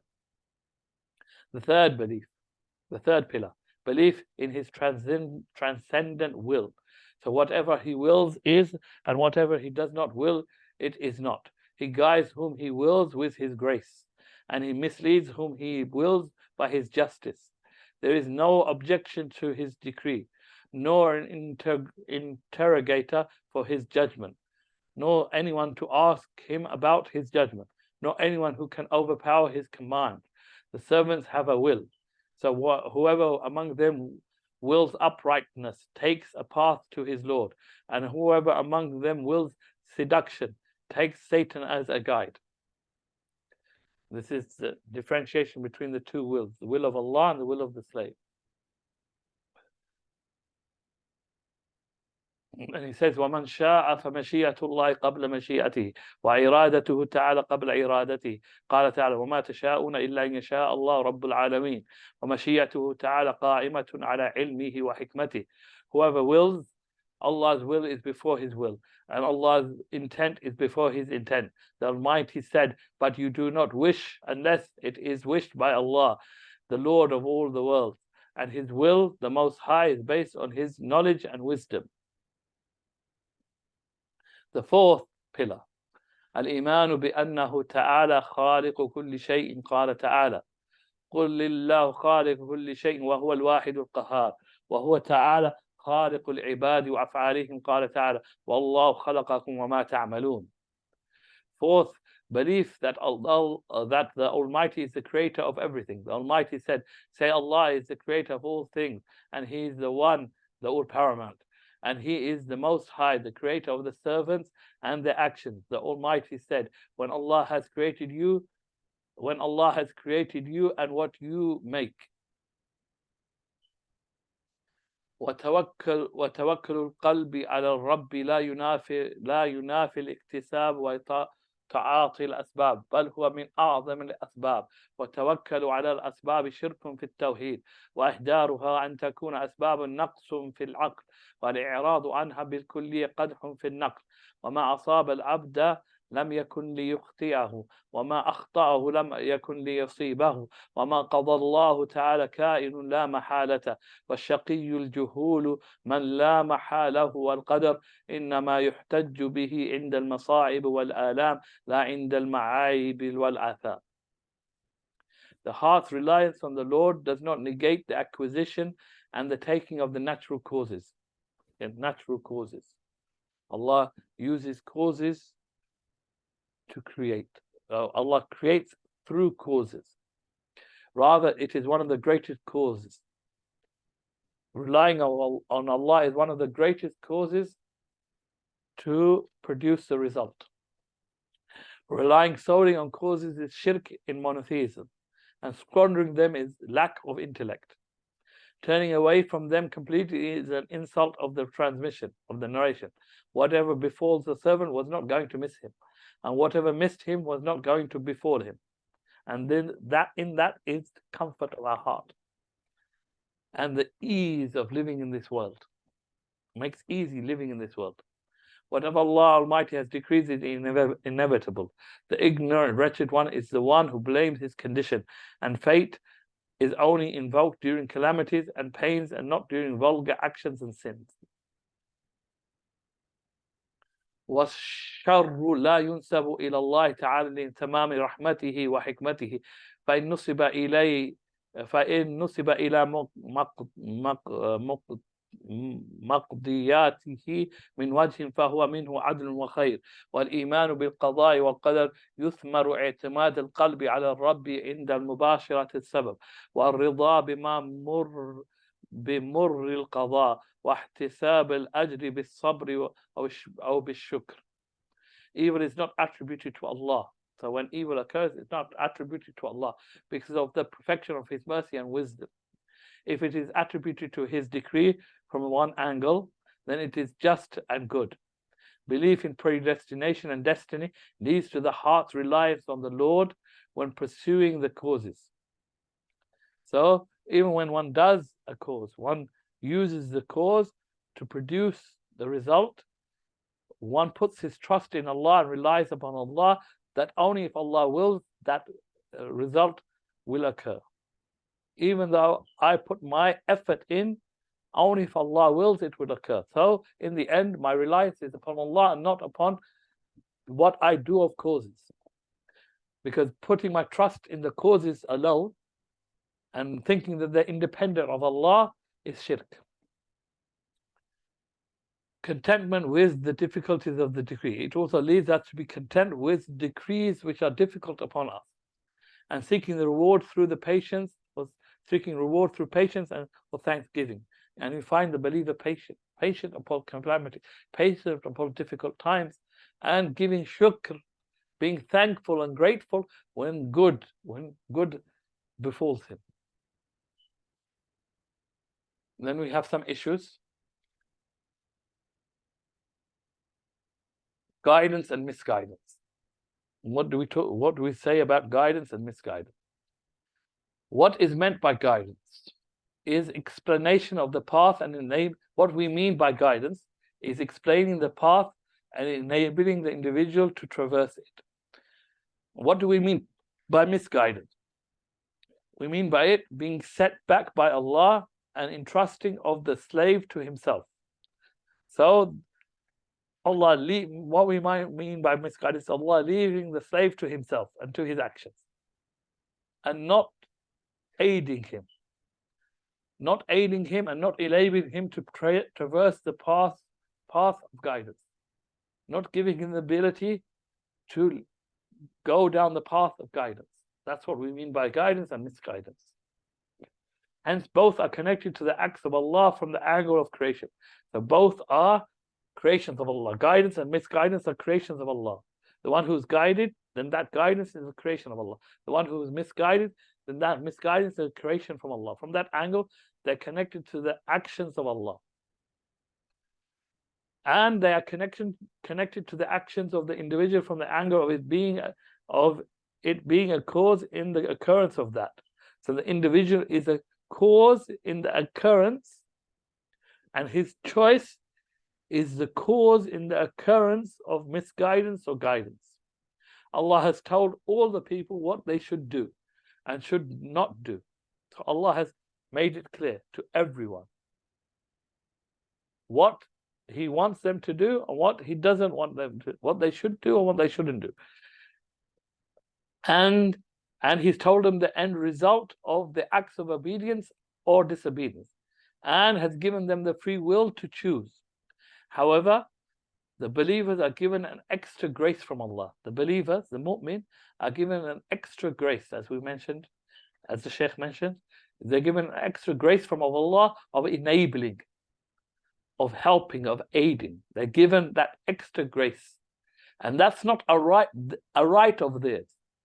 No one has a right upon Allah that He enables them or He aids them. That is not a right of theirs. That is an extra favor, an extra bounty, a grace from Allah that He gives to whoever He wills. He gives to the believer. Whereas the disbeliever is not given this enabling. He's not given this grace. And there is no oppression in not giving him this enablement, not giving him this enabling or this aid. There is no oppression in this, as justice is to give everyone the message of guidance. The justice is to give everybody equal opportunity to the guidance, and to tell them what they should do and what they should not do, and what is obedience and what is disobedience, what is the result of obedience, what is the result of disobedience. That's justice. And that message is given to everyone. So justice is to give everyone the message of guidance and show them the path and leave it to them. That is justice. Whereas enabling them to traverse this path is an extra grace. It's an extra favor, an extra bounty that He gives to whom He wills.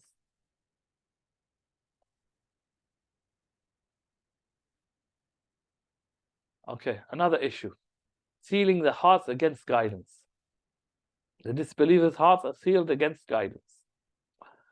What is meant by sealing the hearts is allowing one to be misguided.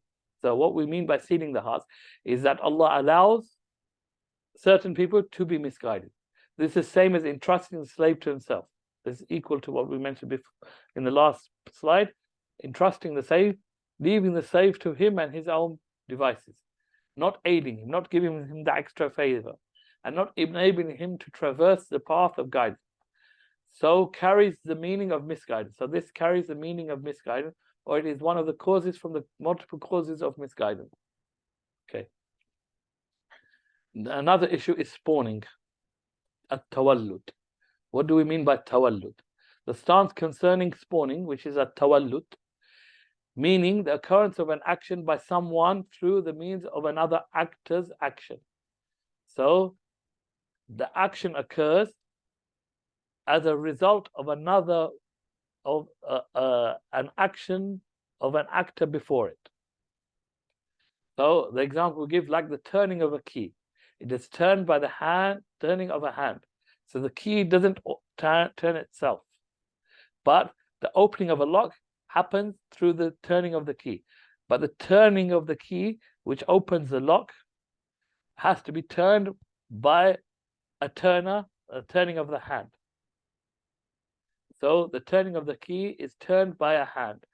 And so the unlocking of the key is unlocked by the turning of the key, which is done by the turning of the hand. That's spawning, tawallud. So one action leads to another action, leads to another. The spawning is from the creation of Allah. The tawallud, that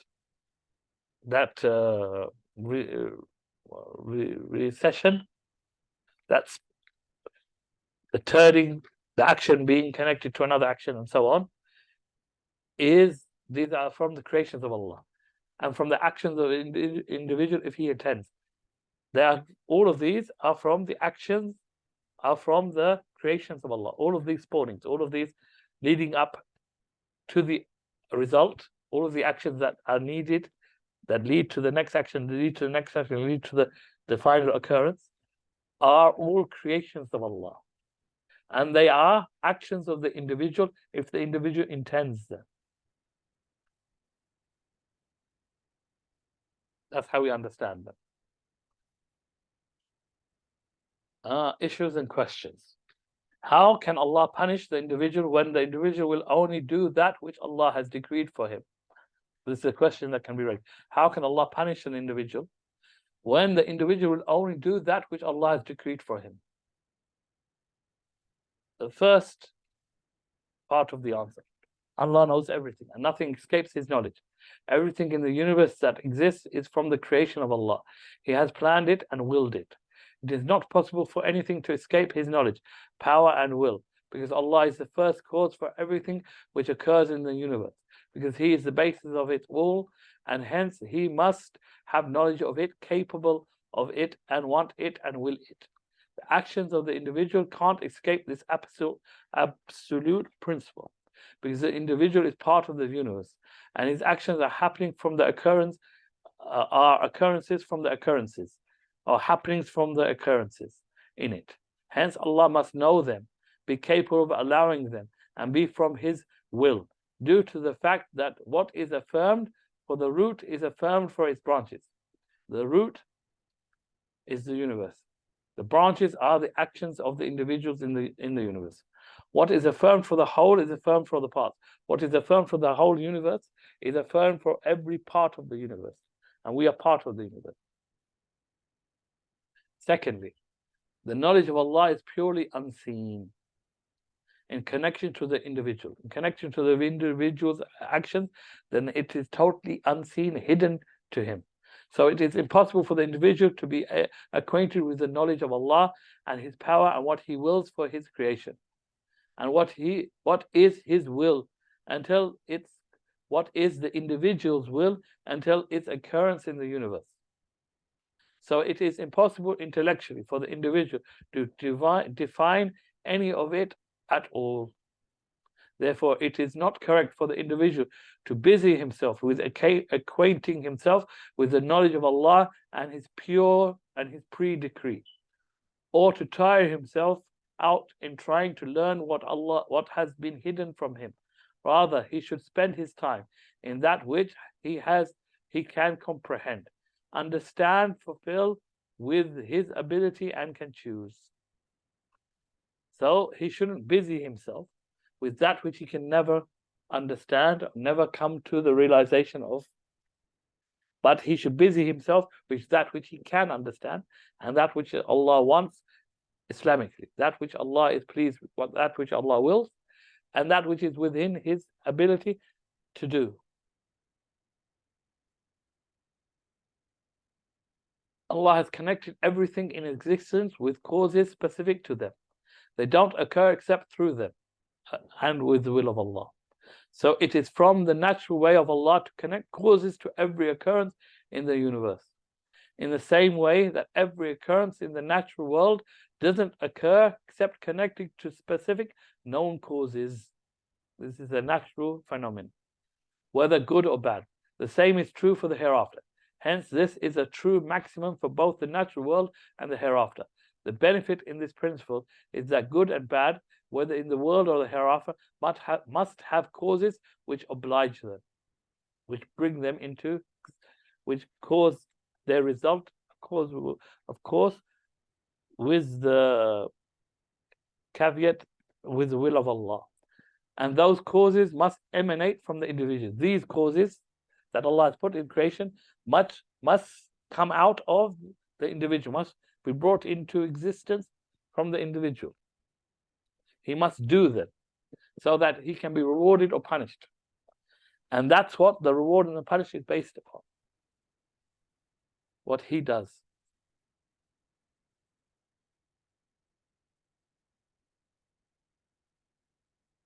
Just like Allah knows all of the details in the universe, He decreed them and wanted them. In the same way, He created the individual in a distinct form. He created the individual distinct from all other creatures. He gave the individual will and choice. Through his will, he can choose between different choices. He also has been given power to affect the occurrence which manifests his choice. It also realizes his it manifests his free will by his choosing his actions. And it is a natural, necessary disposition. He knows it naturally. He knows it physically, that he has the ability to choose, and he has free will, which every individual finds within himself. The normal intellectual individuals differentiate between the actions which are done out of choice and freely, like eating and drinking, from the actions which are done automatically without choice, like falling down or shivering due to the cold and fever. However, hence the individual is praised or blamed for the first type, those which he does, actions that he does with choice, and they connect all the legal rights to it. So every punishment or reward is connected to those actions which he does out of choice. Hence, the individual is praised or blamed for the first type, that's what he does with out of choice and free will, and they connect all the legal rights to us, whereas they don't do the same concerning the second type. However, if the normal intellectual people were not to differentiate between the two types, then all legal ruling would be nullified and all human transactions or interactions would be spoiled. If we couldn't differentiate between freely choiced actions and automatic actions, then there would be no purpose of legal rulings on any actions, and there would be no way for us to deal with people's transactions and people's interactions, because we would never know why they occurred. Actions of worship are not different than normal actions, because all of them emanate from the choice of the individual and are part of the universe. If it is affirmed that the individual has free will and choice in his normal everyday action, which are open for him, and there is no doubt concerning this or hesitation, likewise concerning the acts of worship, because they are the same as the acts of worship in their nature and type. So acts of worship are the same as normal actions from the angle that the individual chooses and freely does them or doesn't do them. So we don't distinguish between them from that angle.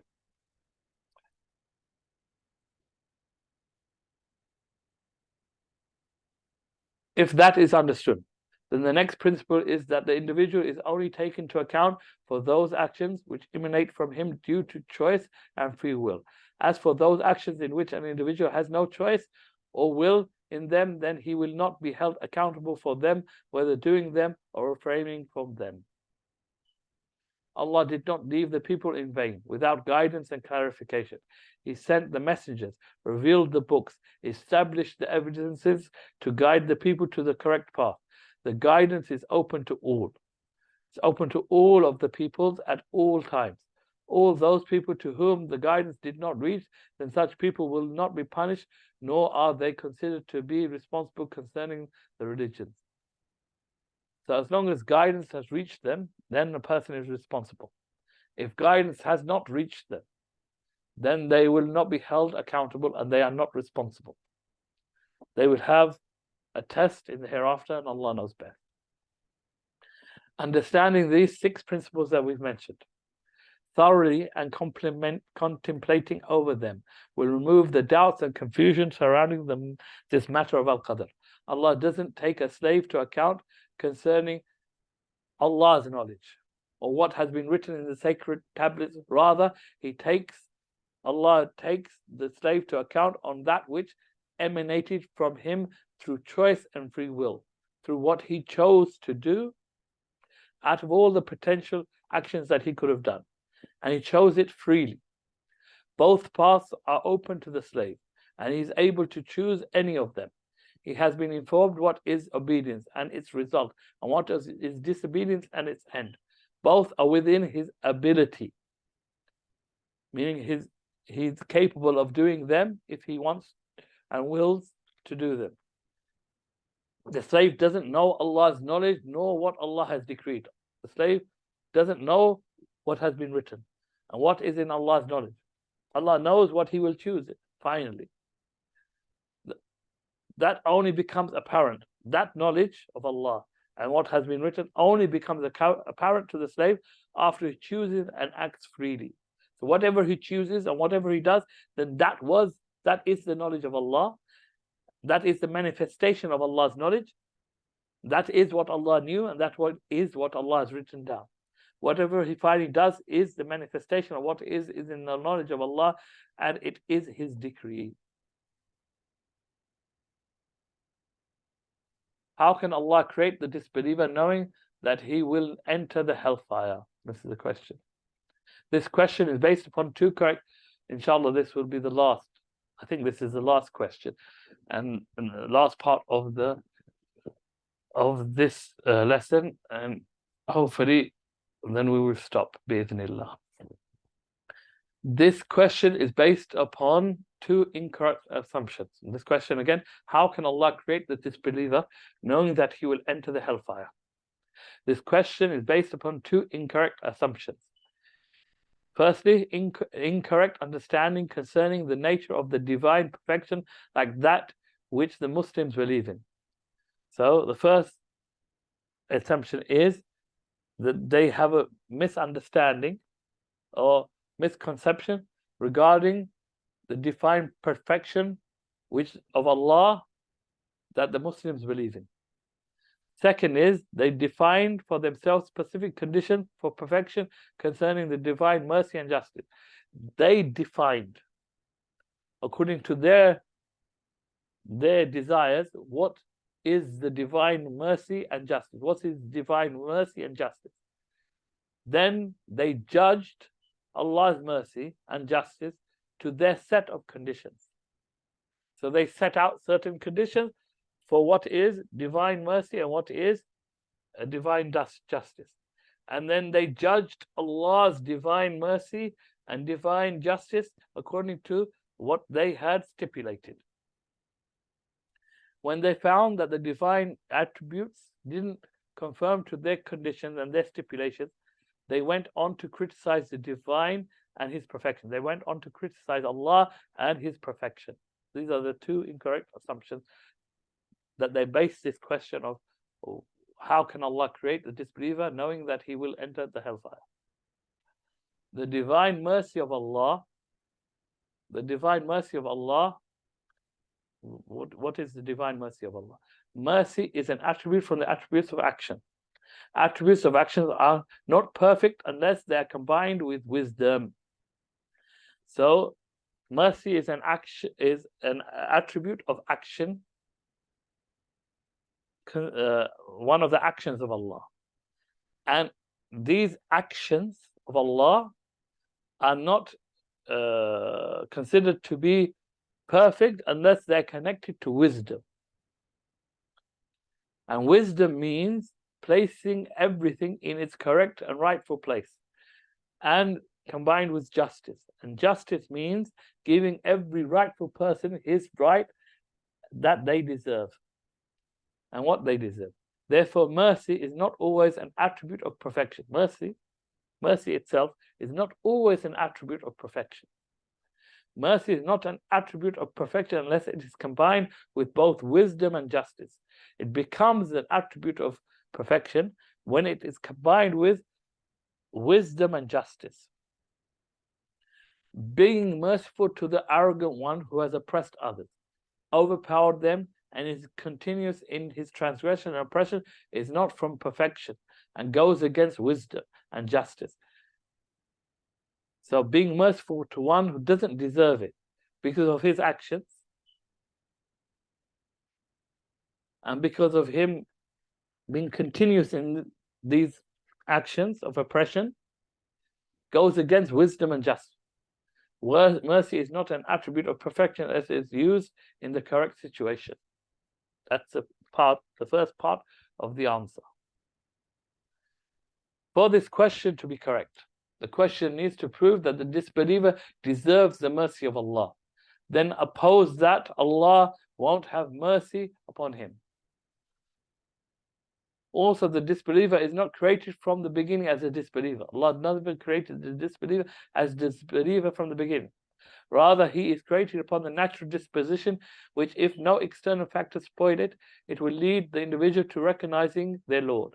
Also, Allah has not differentiated between the believer and the disbeliever concerning the tools that He has given them of fitrah, guidance, physical instruments by which He can do the actions that they can use, choice and free will with which they choose and act. Hence, the disbeliever freely chooses his path and therefore deserves punishment because he chooses disbelief and disobedience, even though he could have chose obedience and submission, and commits it with his own ability while possessing the ability to not commit it also, exactly like the believer.